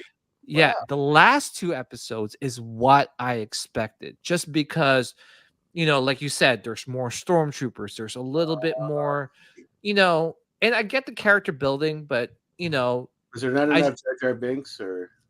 Yes, if they put Jar Jar, then it's like 10 out of 10. But and it's just one of those things. It was my expectations. I kind of wanted to feel more like, espionage, born supremacy. Andor's trying to like get through and hide. And to be honest, that's what I thought I was I getting. think that's what we'll get to in the next season. I think. Yeah. Yeah, and here's the thing too. If you guys like the pace, and I always say this is like, are you still gonna like the pace when they start time jumping in the next season? Because there's gonna be like, from what I heard, 3 or 4 time jumps. Yeah. So you're gonna go from. It doesn't bother me if it's done right. Yeah, but now it's like you're like, oh, I love the pacing, but now you're going from 0 to like. Yeah, but they did it with House of Dragons, the time jump, and it was perfect. Yeah, but that was just kind of like, it's like time jumping, meaning like it's an off story. You know what I'm saying? It's like, I got you. Yeah, it's not continuation from a season. Like House of Dragons season 1 is okay. This is it. Right. Yeah. So and like I said, like for me, I thought the show was well made. So I studied film in college. I don't know, I actually started in high school, and I always loved the industry, and I got to know more about it. And I appreciate like some of the different things, right? And like cinematography, writing, screenplay writing, and acting, and all that is there for Andor. The only thing that is missing is the essence of Star Wars sprinkled into the show. And mind you, like, I didn't know Star Wars Theory. He's a big Star Wars YouTuber online. And to be honest, like, I didn't even know, like, he enjoyed the show, but not like really loved it. Yeah. Right. So until someone told me, and I was like, really? Like, because I thought I was like in the minority of not liking the show, because I see everything online on the Facebook groups. Everyone's like, oh, I love this show. This is so great. And I'm like, man, I wish I could feel like that, Yeah. And, for me, I was just kind of like, thrown off with just the pacing. And, I know they did something different because, Star Wars never won any awards for screenplay writing, for cinematography, for directing. It won for like, visual effects, all those other like accolades, and not this. And I'm glad that they did something different. But, like for me, it was just a lot of characters like Cyril. Like I really disliked that character, Cyril. Which one was that? The guy eating the cereal. Oh, cereal. Okay. And the mom, like Cereal that whole cereal. yeah, and like the whole mom and son thing, it was just like, I think he's an interesting character, but I don't think the cereal stuff and the mom, Yeah, I like the character. I like his character. I just don't like the scenes with the mom. It's just awkward and out of place in my opinion. And I get it, like he's like a troubled person, but I just felt like they dove into it too many times, and not enough Andor. Yeah, like what happened? Agree. Like I totally agree. Like See, with now I'm thinking. Now you got me thinking. Like maybe my 9 out of 10 now is more of a no. I mean, I'm not sure. Please, I'm not trying to change it. But like for like Andor, like we got to know a little bit about Andor and his background, but then it was just only like a little bit. And there wasn't like, why did he get to that point where he's just shooting people with no remorse and no regrets? Well, I think you're seeing that as it's going. He's in the beginning, in the first episode, he shoots a guy like point blank. He's like, oh, psh. But how did he get to that point? He understands like it's either him or me, and you see that when he's a kid. He's defending, and I think for me, I think it's his way of survival. It's all by himself. And so it's either because he knows like once this guy is dead, he can't let this guy live because he's seen his face. Right. Yeah. So once that guy's dead, he's going to have to kill that guy. So like, here's a thought I have. Like, why does he shoot that guy at the beginning of Rogue One? So let's take the serial character, and Luthen tells him, shoot him. Well, he didn't. And like, I think that guy's going to end up probably killing somebody that like either his best friend or Bix, one of them two. Weak link. It's the weak link, Right. And so it'll haunt him, and it's like, he's going to realize that we're at war. The Empire is my enemy, and then, I can't let people walk away and go back and end up killing, my fellow rebel guys, I would say a good example of that would be Saving Private Ryan. You had the photographer guy, and he was an interpreter. Yeah. Yeah, and he talked all of them out of not killing that guy that they captured that killed the medic. Right. And then he ends up killing the Jewish guy, stabs him up there, and he froze. And then he realizes, and he shoots the dude, just cold-blooded shoots him. And so it was the harshness of the war that got him to that. And that was only in like a 2-day period. Oh, where he let the guy go and he shoots him? Yep. They let him go. No, yeah, but he shot him because he was like, oh shit, I let you go to give you mercy, but you end up killing one of my guys in the end. Well, he let the other guys go. You got to remember. He let that guy go. He goes back and he meets up, and then when all the stuff goes down at that bridge, then that guy is the one that killed that guy upstairs with the knife, and he froze, never got up there, let him go down the stairwell, and then he's the one that kills Tom Hanks. Yeah. He's the one that shoots Tom Hanks, and then that's when he kills him. But he lets all the other Germans go and kills that one guy. Right. Yeah. So, I mean, but again, I thought it was a good show. I thought it was well made. And to be honest, I kind of wish that all the Star Wars shows and movies were made like this. I'm not sure why, Kenobi and Book of Boba felt like it was cheaply made. Like the production value on those shows were low, even though it probably had a bigger budget. But also, like I said, this show I think has its flaws, and the flaws are that it doesn't feel like there's enough Star Wars. It's a great sci-fi show, and it's well written, well made. But again, I'm not asking for the Force. Some people are like, oh, there's no lightsaber, you don't like it. No, it's not that.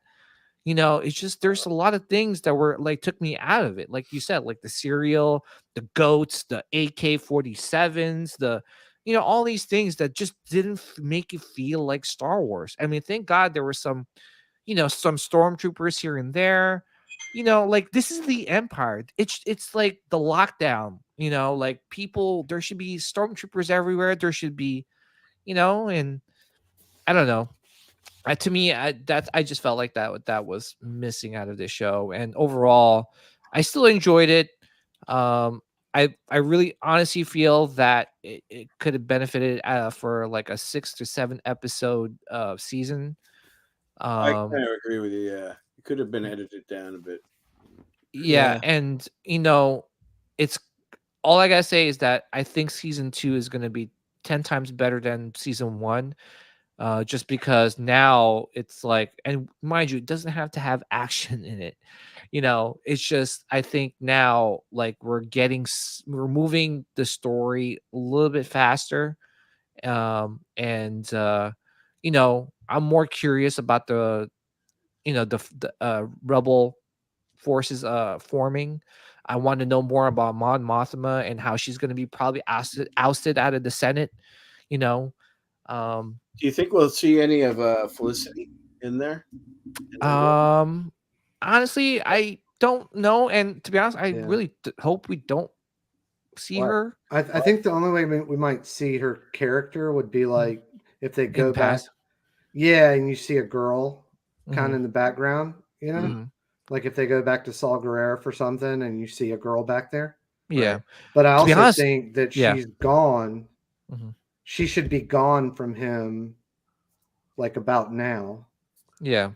Because I can't remember how many years she said she hadn't seen him for. Yeah. And I was going to say too, is like, with Jin, like, Jin Rogue One's she had her opportunity, and that was with Rogue One, right? Like that was her movie, that was her thing, and I would like to see her, if anything, be sprinkled into season 2. Maybe we'll see her in passing, and she's caught somewhere. I wouldn't mind seeing Galen Urso just working on the Galen. Death Star. I'd rather I see him than agree. her. I'd rather see Yeah, him. me too. Yeah, Krennic. Krennic. I wonder if we're going to see any. Yeah, that would be I'd much rather see them. Do you think we're going to see Vader? To be honest, I really don't want to see Vader. I kind of don't want to eat. You know, I want to see Grand Moff Tarkin. Maybe towards the end, but if you put him at the beginning, you're going to want to see more of him, right? So, yeah, exactly. Yeah, there would have to be a reason. Yeah, for you to bring him in. Mm-hmm. But you never know. But I don't think Krennic, Tarkin, or Galen Urso would feel forced. No. Yeah, no. Because they are building the Death Star. They are building the. See, that's what I want to see more of. Like them, they're like the politics. You know, like, the fighting amongst each other. It's like, hey, I'm in charge. No, you're in charge. Oh, we got to skate around Grand Moff Tarkin. And see, like, it felt like the only reason they went to put him in jail was to have him building the Death Star. And then he did meet the guy that was in Rogue One. The guy who escaped with. Melshi. Yeah. But, like, I can't remember if it was a comic or what. Oh, no, it might have been Rebels when the Geonosians were the ones that built it. And then they basically eradicated everything on that planet afterwards so nobody could talk. So... Wow, what was that? I missed that. It was either a comic or it was, okay. There was an episode of Rebels where the Geonosians are the one that built the original Death Star, and then after they completed it, they basically killed everything on the planet, so nobody would be able to talk about it. I must not be a diehard Star Wars fan because I know nothing about. Yeah. No, but no, I'm kidding. Making a joke of myself. Well, I was gonna say, imagine Bix was like sisters with Andor. Oh, that's the big twist. I am surprised that they never really addressed his sister because we still haven't. We still don't know if Andor's sister is alive, right? Other than Marva saying, you know, oh, don't look for her. Like, yeah, I kept don't look for her. I kept don't look for her. You had sex with her. I kept speculating that. Jesus. I kept speculating the sister was the Clea that worked with Luthen in the show. Oh yeah. I kept thinking that could be his sister.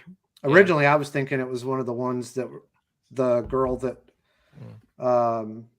looked like she was with the people they were stealing the money. Oh yeah, I thought it would be her, but then when he got there and nobody said anything, I was like, well, I guess that's not her. Yeah. And by the way, you know, my son's actually in the marching band, and in the beginning when they were like tuning their instruments, I was like, what the this sucks. This is the marching band for this funeral?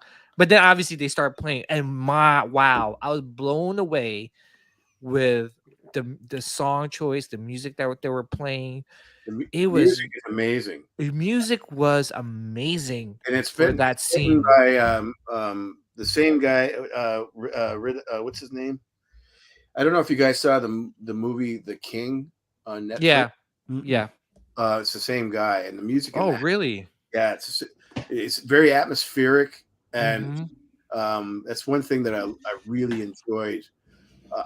I will go as far as to say I don't like the music in Mandalorian. I'm a huge soundtrack guy, and I don't like the sound. I know it goes against what everyone says about it, but I'm not a big fan of it. I'm a big fan of the music. Yeah, it took me a while to get used to the Mandalorian music. Yeah, it's that reminds me of Westerns, and I know it's based on. I know George Lucas. Everybody goes, well, it's based on blah blah blah. No, Kira Kurosawa. I don't want to be Lion in the Cub. With, you know, and it goes back to like I don't want to be reminded of Westerns. I don't want to be reminded of that. It's okay to feel it, but don't hit me over the head with it. So that's what it felt like. Anyway. carry on. But yeah, overall, I towards the end of the season, I really enjoyed the last 2 episodes. I was like, wow, like, this is what I signed up for.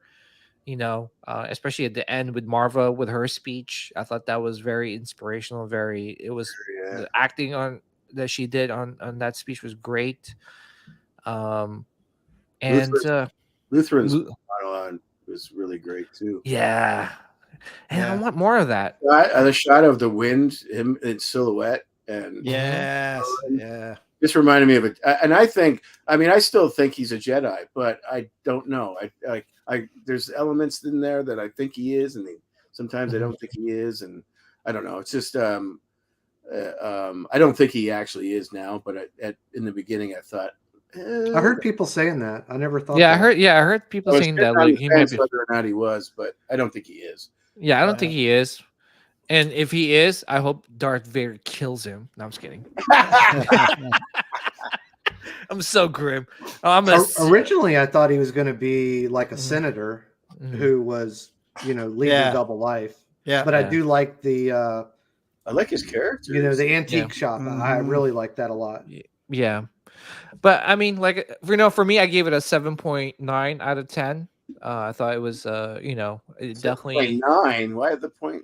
I gotta be technical. He doesn't. I gave it an 8. He doesn't want to be the same as me. Yeah, but I enjoyed it. I still enjoyed it. I still like it. That's why I always preface by saying I still like the show, but I kind of wish they did more of this and more of that. Just the essence of Star Wars. I think everybody feels the same. I think overall, it's just it's those little things that make the difference. Yeah, and this is a great segue. Unfortunately, we probably have to split this show into 2 episodes because we'll be here all night. We'll be here all night. So I don't know, Sean. I think we should do another one. I think we should do another one later on this week. So, but we'll talk about it. And that is a great segue to the next topic or the last topic for tonight. And like I said, it's getting a little late. We'll definitely continue this another night this week. Show Jeff 7.95. Jeez, super technical there. If you round it off, that's still technically 8. Anyway, so Bob Iger is back, and to be honest, I didn't know Disney was in deep trouble. I guess with I didn't Bob even know. I don't know if you guys know this. I work for Disney now, so it's we were bought out by Disney, and so we've made all the transition.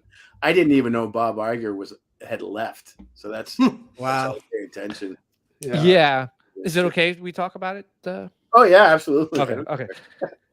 I think So I mean, so Bob Chapek, who actually replaced Bob Iger when he left, he's is ousted and Bob Iger is back. They brought him back on a Sunday afternoon or something like that, which is kind of weird. I guess that's it almost feels like there was it was like a desperation move. We got to bring him back now on a Sunday afternoon. You never know, man. Yeah. So, and mind you, Bob Iger was the person who was responsible in, buying Star Wars, and kind of he even said it in his book that he kind of regretted, not giving George Lucas the opportunity to tell his version of the sequels, which is 7, 8, 9. So maybe we'll get that. Maybe we'll get a what if. Yeah, what if? Yeah, and what if they didn't exist, and then we'll get 3 new sequels. Yeah, I mean, there's been such a lot of hopefully, please. Yeah. But there's been a lot of shakeup recently. Michelle Rajwan, who was Kathleen Kennedy's right hand woman, was kind of demoted into she's not allowed to make any more live action stuff. Oh, really? Yeah. So what did she make? She actually produced Andor. So yeah. Okay. So she's she helped make Andor. So with that being said, do you think now there's going to be a lot of changes with Lucasfilms, especially with Kathleen Kennedy? And this is the rumor that's going around that she is going to leave Lucasfilms after Indiana Jones 5. So you're saying 5 years from now, because it's taken forever to make that movie. Well, to be honest, here's the other thing is that, they did some test screenings and they showed all the test audience, all different they had 5 different endings shot. And the test audience hated all of them. Oh, really? Oh, I heard that this movie is going to be a disaster. Oh, that's exactly what I heard. Yeah. I didn't like the Crystal Skull one at all. I hated that one. They ruined it. I hated that one. To be honest, I was fine with just the 3 movies. I don't know why they keep bringing him back. I actually had I actually wrote out about I don't know how many years ago, early 2000s. Mhm. I wrote out Indiana Jones 4, and it was based and it was based on Indiana Jones and in the Search of Shangri-La. And wow! And it was based on a movie that Frank Capra did back in the 30s, and it was basically going to be a remake of that movie. And Indiana Jones was in the Search of Shangri-La, and he had a student in his class. He was retiring. I took all that in consideration of how old he was, and it was basically he was going to live forever in Shangri-La. Like at the end of the movie, you see like big Terry Gilliam doors closing, and he saves the day, but he decides to stay in Shangri-La, and that's how it ends, and that's the last movie. Oh, wow.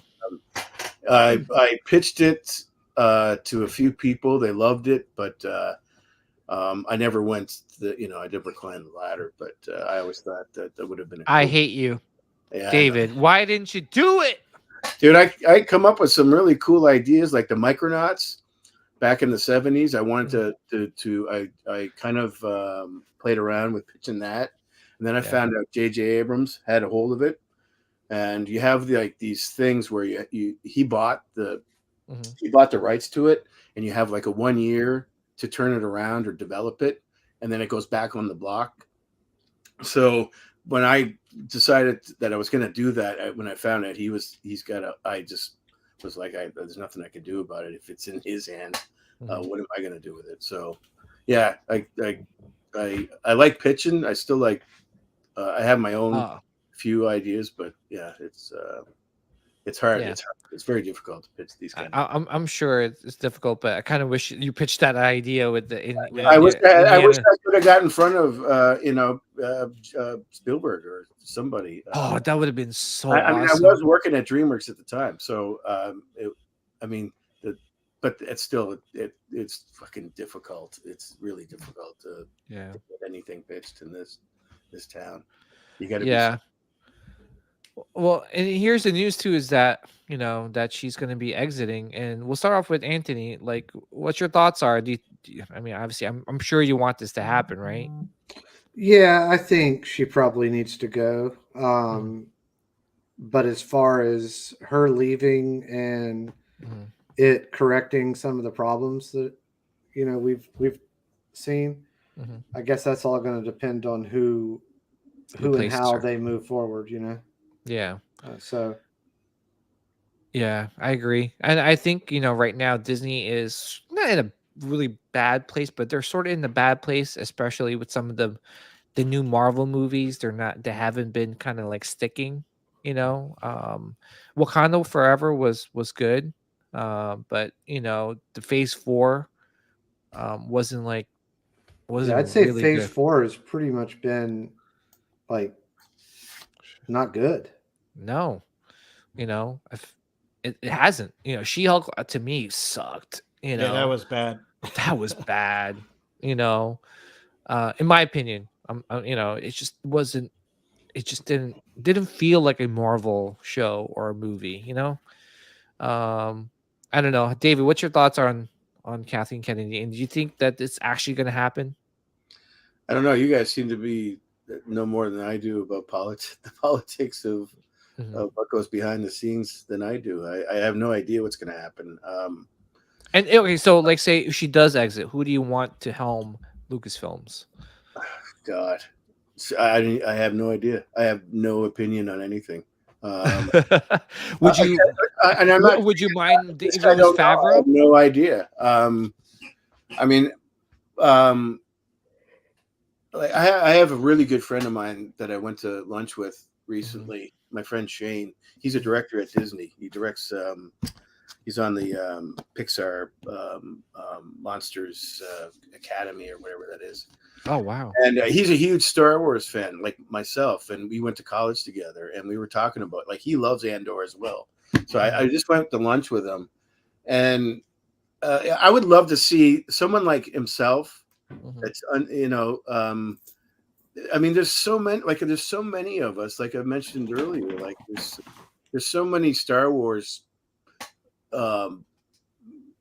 really talented people in this industry that are the reason why we're here is because of Star Wars. Yeah. So why they are not influenced more by the people, I don't know who is on their staff, but like, I don't know the politics that goes on higher above me.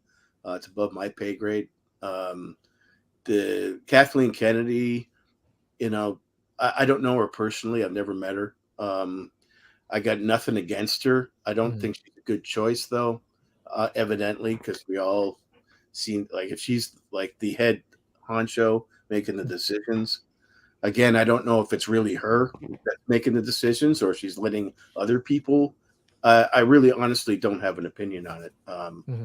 But I would like to see more Jon Favreau's and Dave Filoni's. Yes. People that are more passionate. Hey, fuck, I'll apply. No, I say you do too, man. Because honestly, I'd rather have someone that loves Star Wars up there running a Star but I wouldn't Wars. want to be going on these shows and you guys all fucking complaining. Why is this fucking this and that? Damn it, David! Well, oh, guys, David. I think if it's all Boudreaux's fault. Fuck him.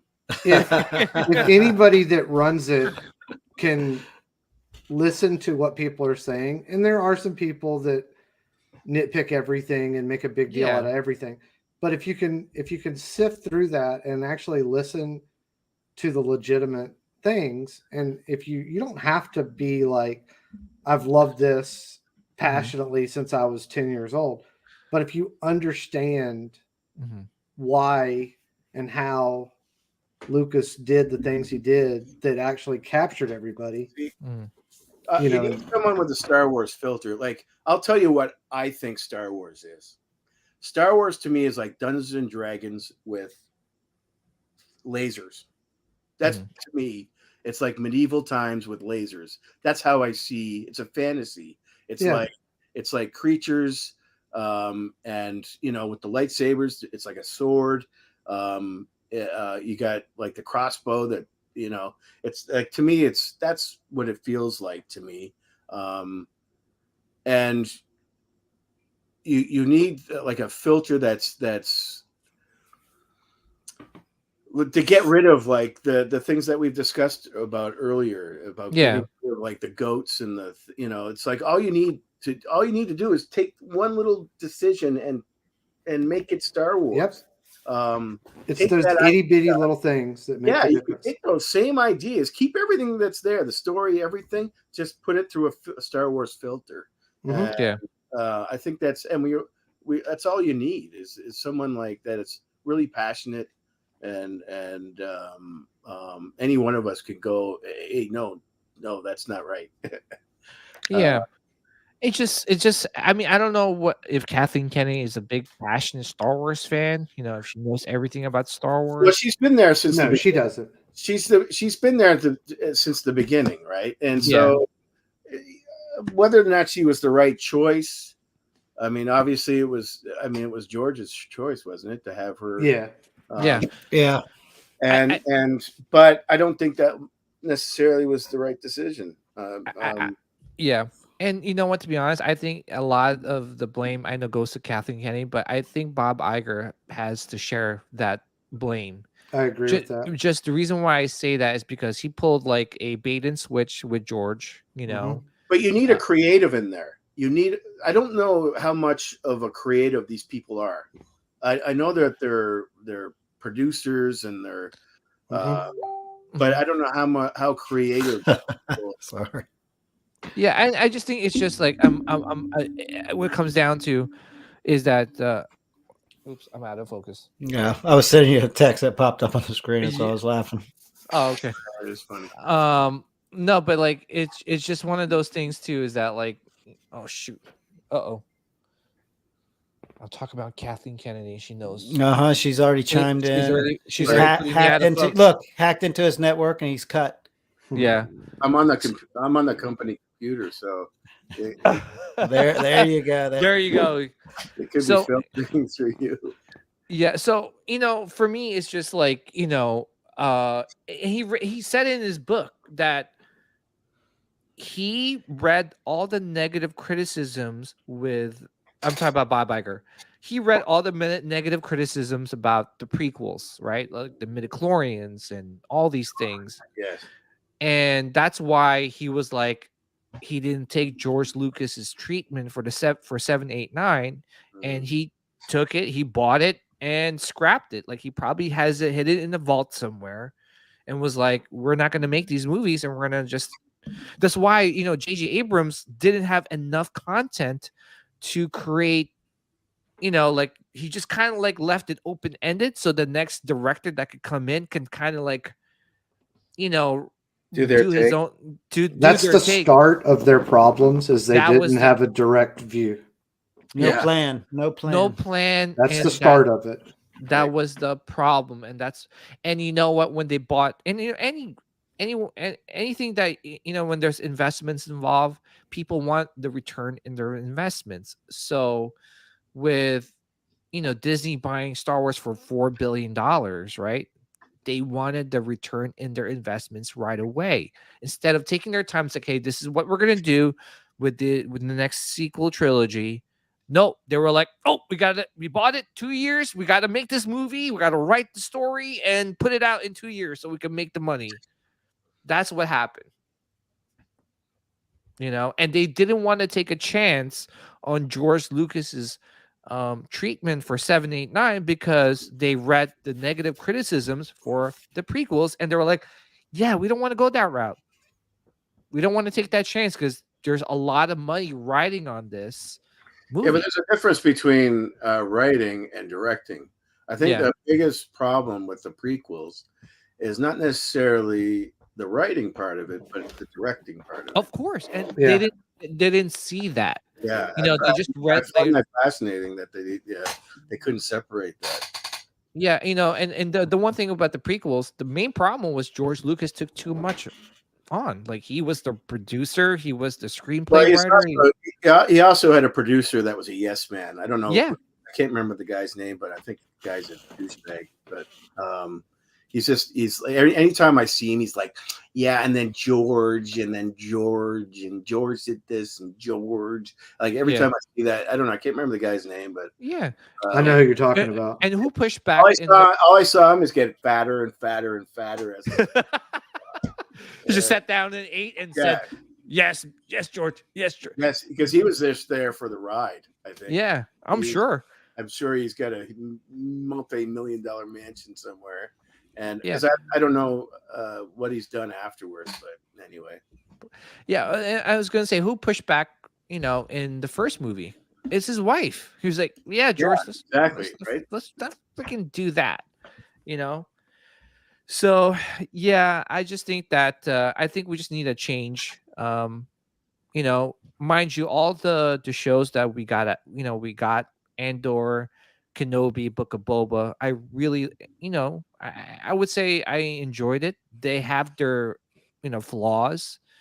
Kenobi, it felt like, was underproduced, even though I'm sure it had a bigger budget. Andor was just kind of missing the Star Wars essence, in my opinion. Book of Boba, Robert Rodriguez, please, no more, Yeah. no more, no more Vespa gang. I don't know. You know what they ought to look into doing is hiring some of those guys that worked on Lucasfilm in the early years. Some of the creative. Most of them are dead. Are they really? I don't know. No, like at least they don't have to necessarily be in there doing all the manual labor, but like hire them on as consultants. Sure. Yeah. Yeah. To be honest, I was surprised actually that Larry Kasdan dropped the ball. Like, for the sequels, because he wrote Empire, right? And I'm shocked that the sequels became what they were. But probably the difference would be George interjecting all his knowledge versus nobody interjecting. Absolutely. Absolutely. You could take Kasdan's stories and put all the right elements into it. Yeah, elements into it. Yeah. Versus nobody doing it. Right. Yeah. I was gonna say, how about you, Sean? What's your thoughts on this? I'll believe it when I see it. But I know. But I think it'll be a good thing, just because her name is linked to Star Wars in such a negative way. Mm-hmm. And then I feel like it gives a lot of Star Wars fans hope. Like, maybe we can get Favreau or Filoni in that position, someone with the true passion. And she could be extremely passionate about Star Wars because she's been there from the beginning, or because she's been there from the beginning, she's completely burnt out on it. And she could just be doing what other people are telling her what to do. Sure. I think she's more of a producer instead of a like a creative IP. Yeah, instead of an IP creative leader, I think she's just more of a good producer. Yeah, I think so too, because you can't take away the stuff that she's done. She's been told throughout her whole career. Her whole career is based on a creative telling her what they need. See, there you hit the nail on the head there, David. So that's her whole. She's always been told that. So then all of a sudden to have her become the creative one that's making the decisions, that is not the person to get. You need he's great as a producer role, and then you put someone that has a creative IP or creative ideas, and yeah, exactly. It's like you put them at the top and filter her through down. So I would take Filoni over Favreau just because Filoni worked side by side with George. Yeah, that's like mini George right there. He was just basically George's understudy, Yeah. And wouldn't you want something that's close to the mind of George? Yep. In my opinion. So yeah, it needs to be somebody that actually understands the world. Yes. Yeah. Yes. Yeah, and I felt like we got that with the Tales of Jedi. And if you want to hire somebody to be the president of Lucasfilm, then they need to have the confidence to hire somebody to be in charge of the creative, and not, come behind them and undercut them and do that kind of stuff. Yeah, I agree. So, like you said, I'll see it when I believe it. I really honestly think that it'll be a really good change of pace for Lucasfilms, and I don't know. And it's just because, like I said, Disney is in not a rough position right now, because they just make so much money regardless. But there's been some failed, projects, like, the Galactic Star Cruiser. No one's going there, right? I have to say something, because I know the Disney filter. There's definitely a Disney. Andor doesn't have the Disney filter. That's what I was kind of shocked. Yeah, I agree. With them sleeping in beds and stuff, I was like, "Whoa, what?" Like, they actually said the word shit in Star Wars. Did they? Yes. I missed that one. Okay. Yeah, it was Serial. When Serial, like the first episode or second episode, it was his guard, or that. Remember that one guy that was kind of on his side? Yeah. The guy that showed up on the TV screen and was like, "Oh, Andor's mom's dead." He said it, and it's like, okay. Well, see, that's another piece that would have just taken me out of it.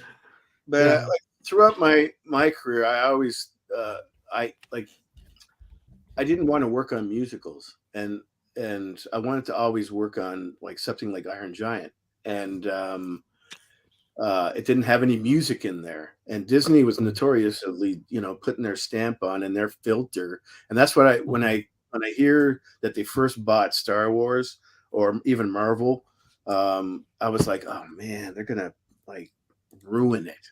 And I'm hoping that there's going to be some changes.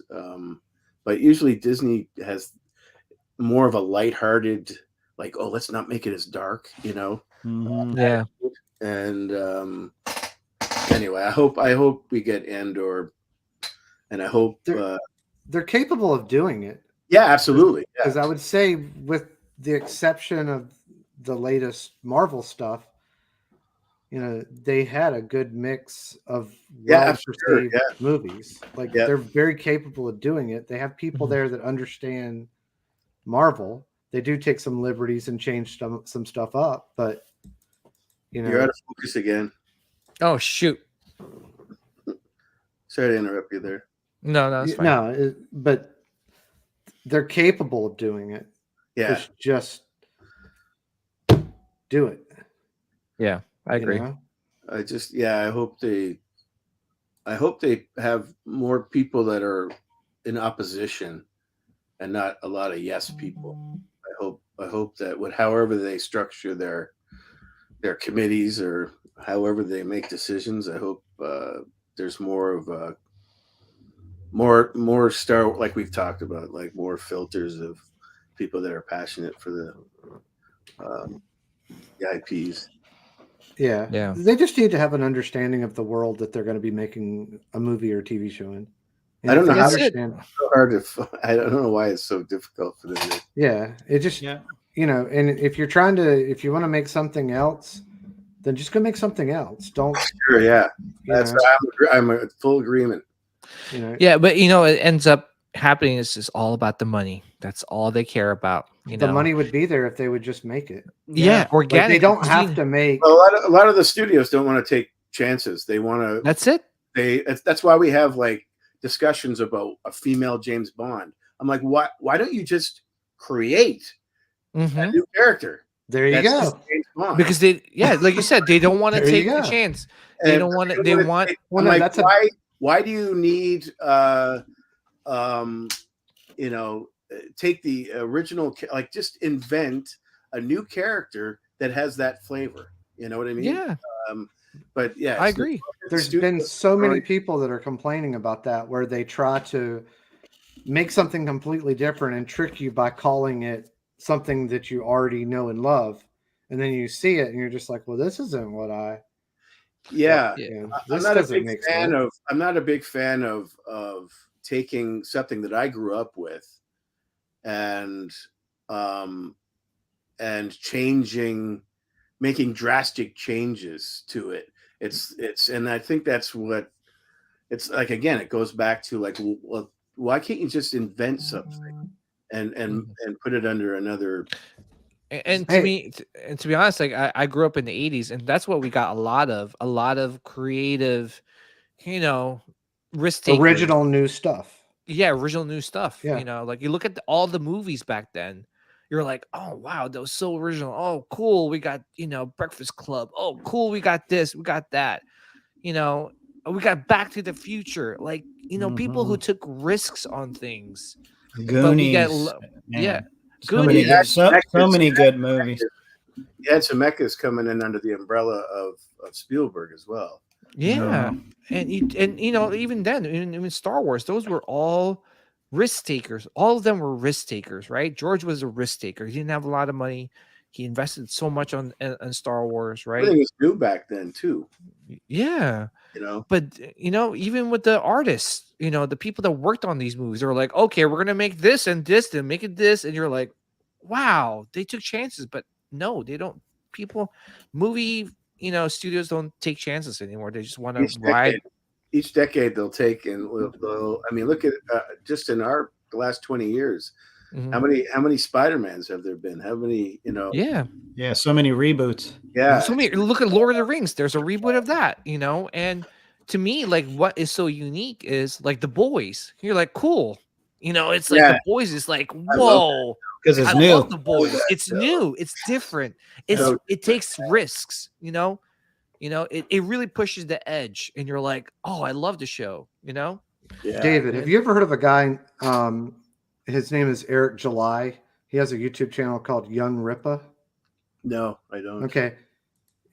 Everything you were talking about with the comics and how they were kind of like rebranding certain characters, he's been big on that for years. Anyway, he started his own comic line. Oh, wow. And it's called Ripaverse. He came up with an original character. He Great. raised like $3 million in awesome. like a week for it. You should reach out to him, because you're a good artist and you have the same type of mindset. Yeah, but I'm also in the mindset of I'm looking forward to retiring. Okay. Yeah. and I'm lazy. I've gotten lazy and I just want to retire and let everyone else invent everything and me watch it and complain about it. There you go. Fair enough. Yeah. But no, he's talked about a lot of that stuff that you were just talking about, how they just take something. No, I love that. I love hearing that, actually. Like you said, instead of trying to make James Bond a female, why don't you just make 009 exactly a female? Exactly. And not call her James Bond, or 0.5. 006, whatever. Like exactly. Yeah. It's always a mystery. If I was ever a screenwriter, I often said to people, I would take some of the B movies, or some of the movies that you thought had potential. It could be really great, but they just dropped the ball in the direction or whatever. If I was a screenwriter, I would take those movies, rewrite them, and make the changes that I wanted to see and put it under an umbrella of a different time period or a different genre, and make, instead of a space movie, make it a Western, or make it a, this and that, rewrite it, repackage it, and then send it out into the world. But I'm just too lazy to do that. And I'm not a writer. So, but I often thought, there's so much, there's only there's 6 storylines really, that are out there, like 6. They say that anyway, but there's a lot of stuff that if you break down certain movies that are completely different, that they have like a lot of the same story beats, but one could be a Western and one could be a futuristic movie.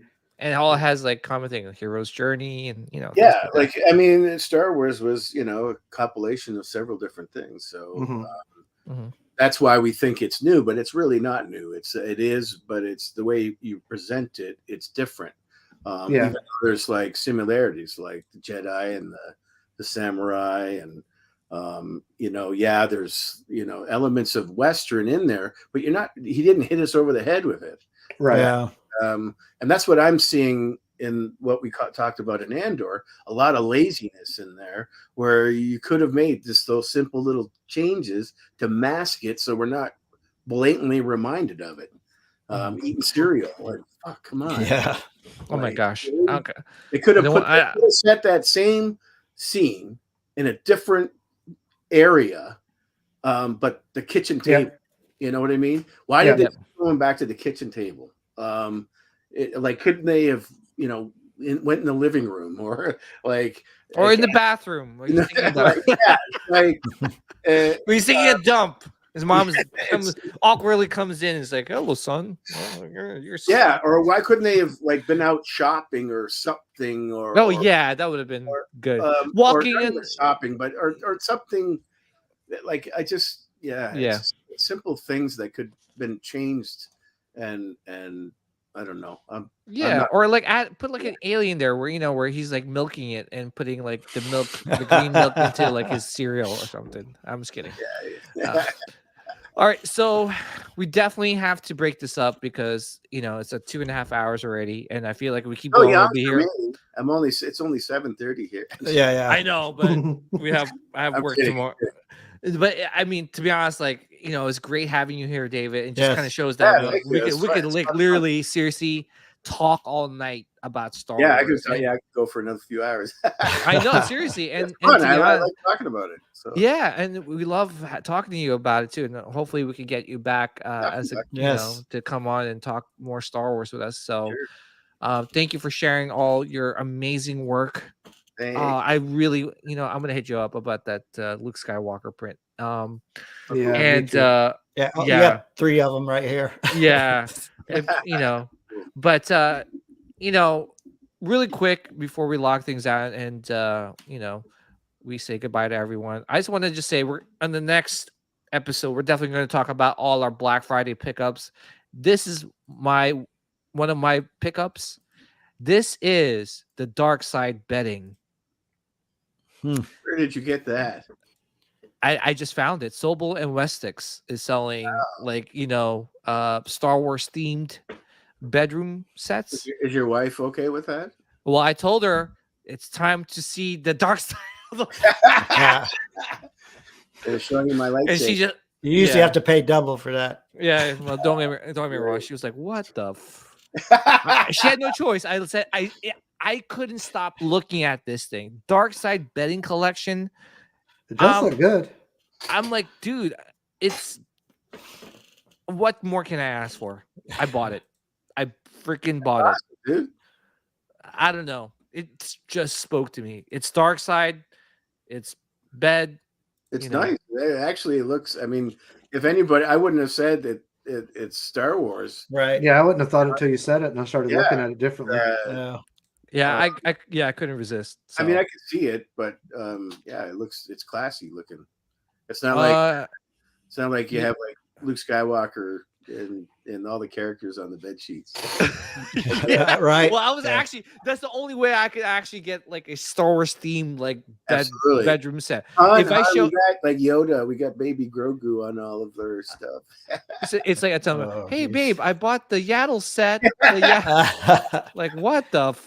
You got to look at Yaddle every night before you. Dude, I had no idea that was a character.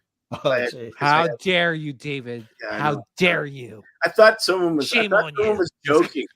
I thought someone, for number one, the name, and when I saw the character, and I thought it was like I literally thought that someone was making this shit, and I was like, oh my god.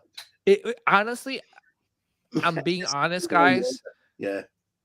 I'm sorry. If someone makes a 1-to-1 Yaddle, I might freaking pick it up. You're first in line? Okay, cool. Yeah, I'm first in line. And let me tell you, I will sleep with Yaddle. Oh, damn. I'll give it a kiss before. As long as I don't have to repaint it, it's okay.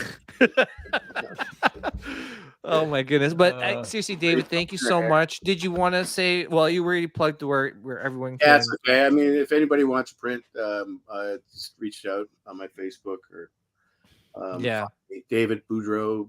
Go to my website. You can find me on IMDb, whatever. Just reach out and let me know what you want. And, I can print something out for you. Yeah. Well, thank you again, David, and amazing work, man. Is it okay if I share your website real quick? Yeah, go ahead. Yep. So yeah, everyone, if you guys want to check out David's website, I'll put the link there. Yes. And thank you for sharing some of your stories, man. Those are really amazing stories. And honestly, dude, I would love to have you back. And please try to look into ICCC. I want to hang out with you and have some drinks, and it's the start of our new season around that time next season. So I got like a month or two off, but I start back in March. So it might be a little difficult, but we'll see. Okay. Yeah, keep us posted. So, Anthony, thank you again for hopping on the show. Thank you to everyone for tuning in. Sean, another one in the books.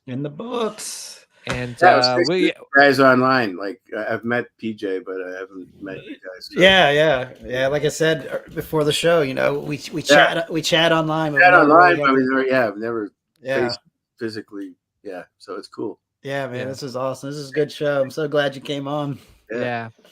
Sean, we'll talk about like our next episode that we'll try to do this week. Black Friday show. The Black Friday show where we talk about all the money that we spent. So let's do it Friday.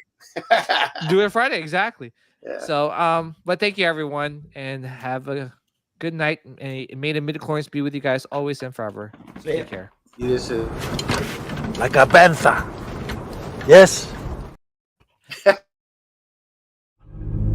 Strike me down with all of your hatred, and your journey towards the dark side will be complete.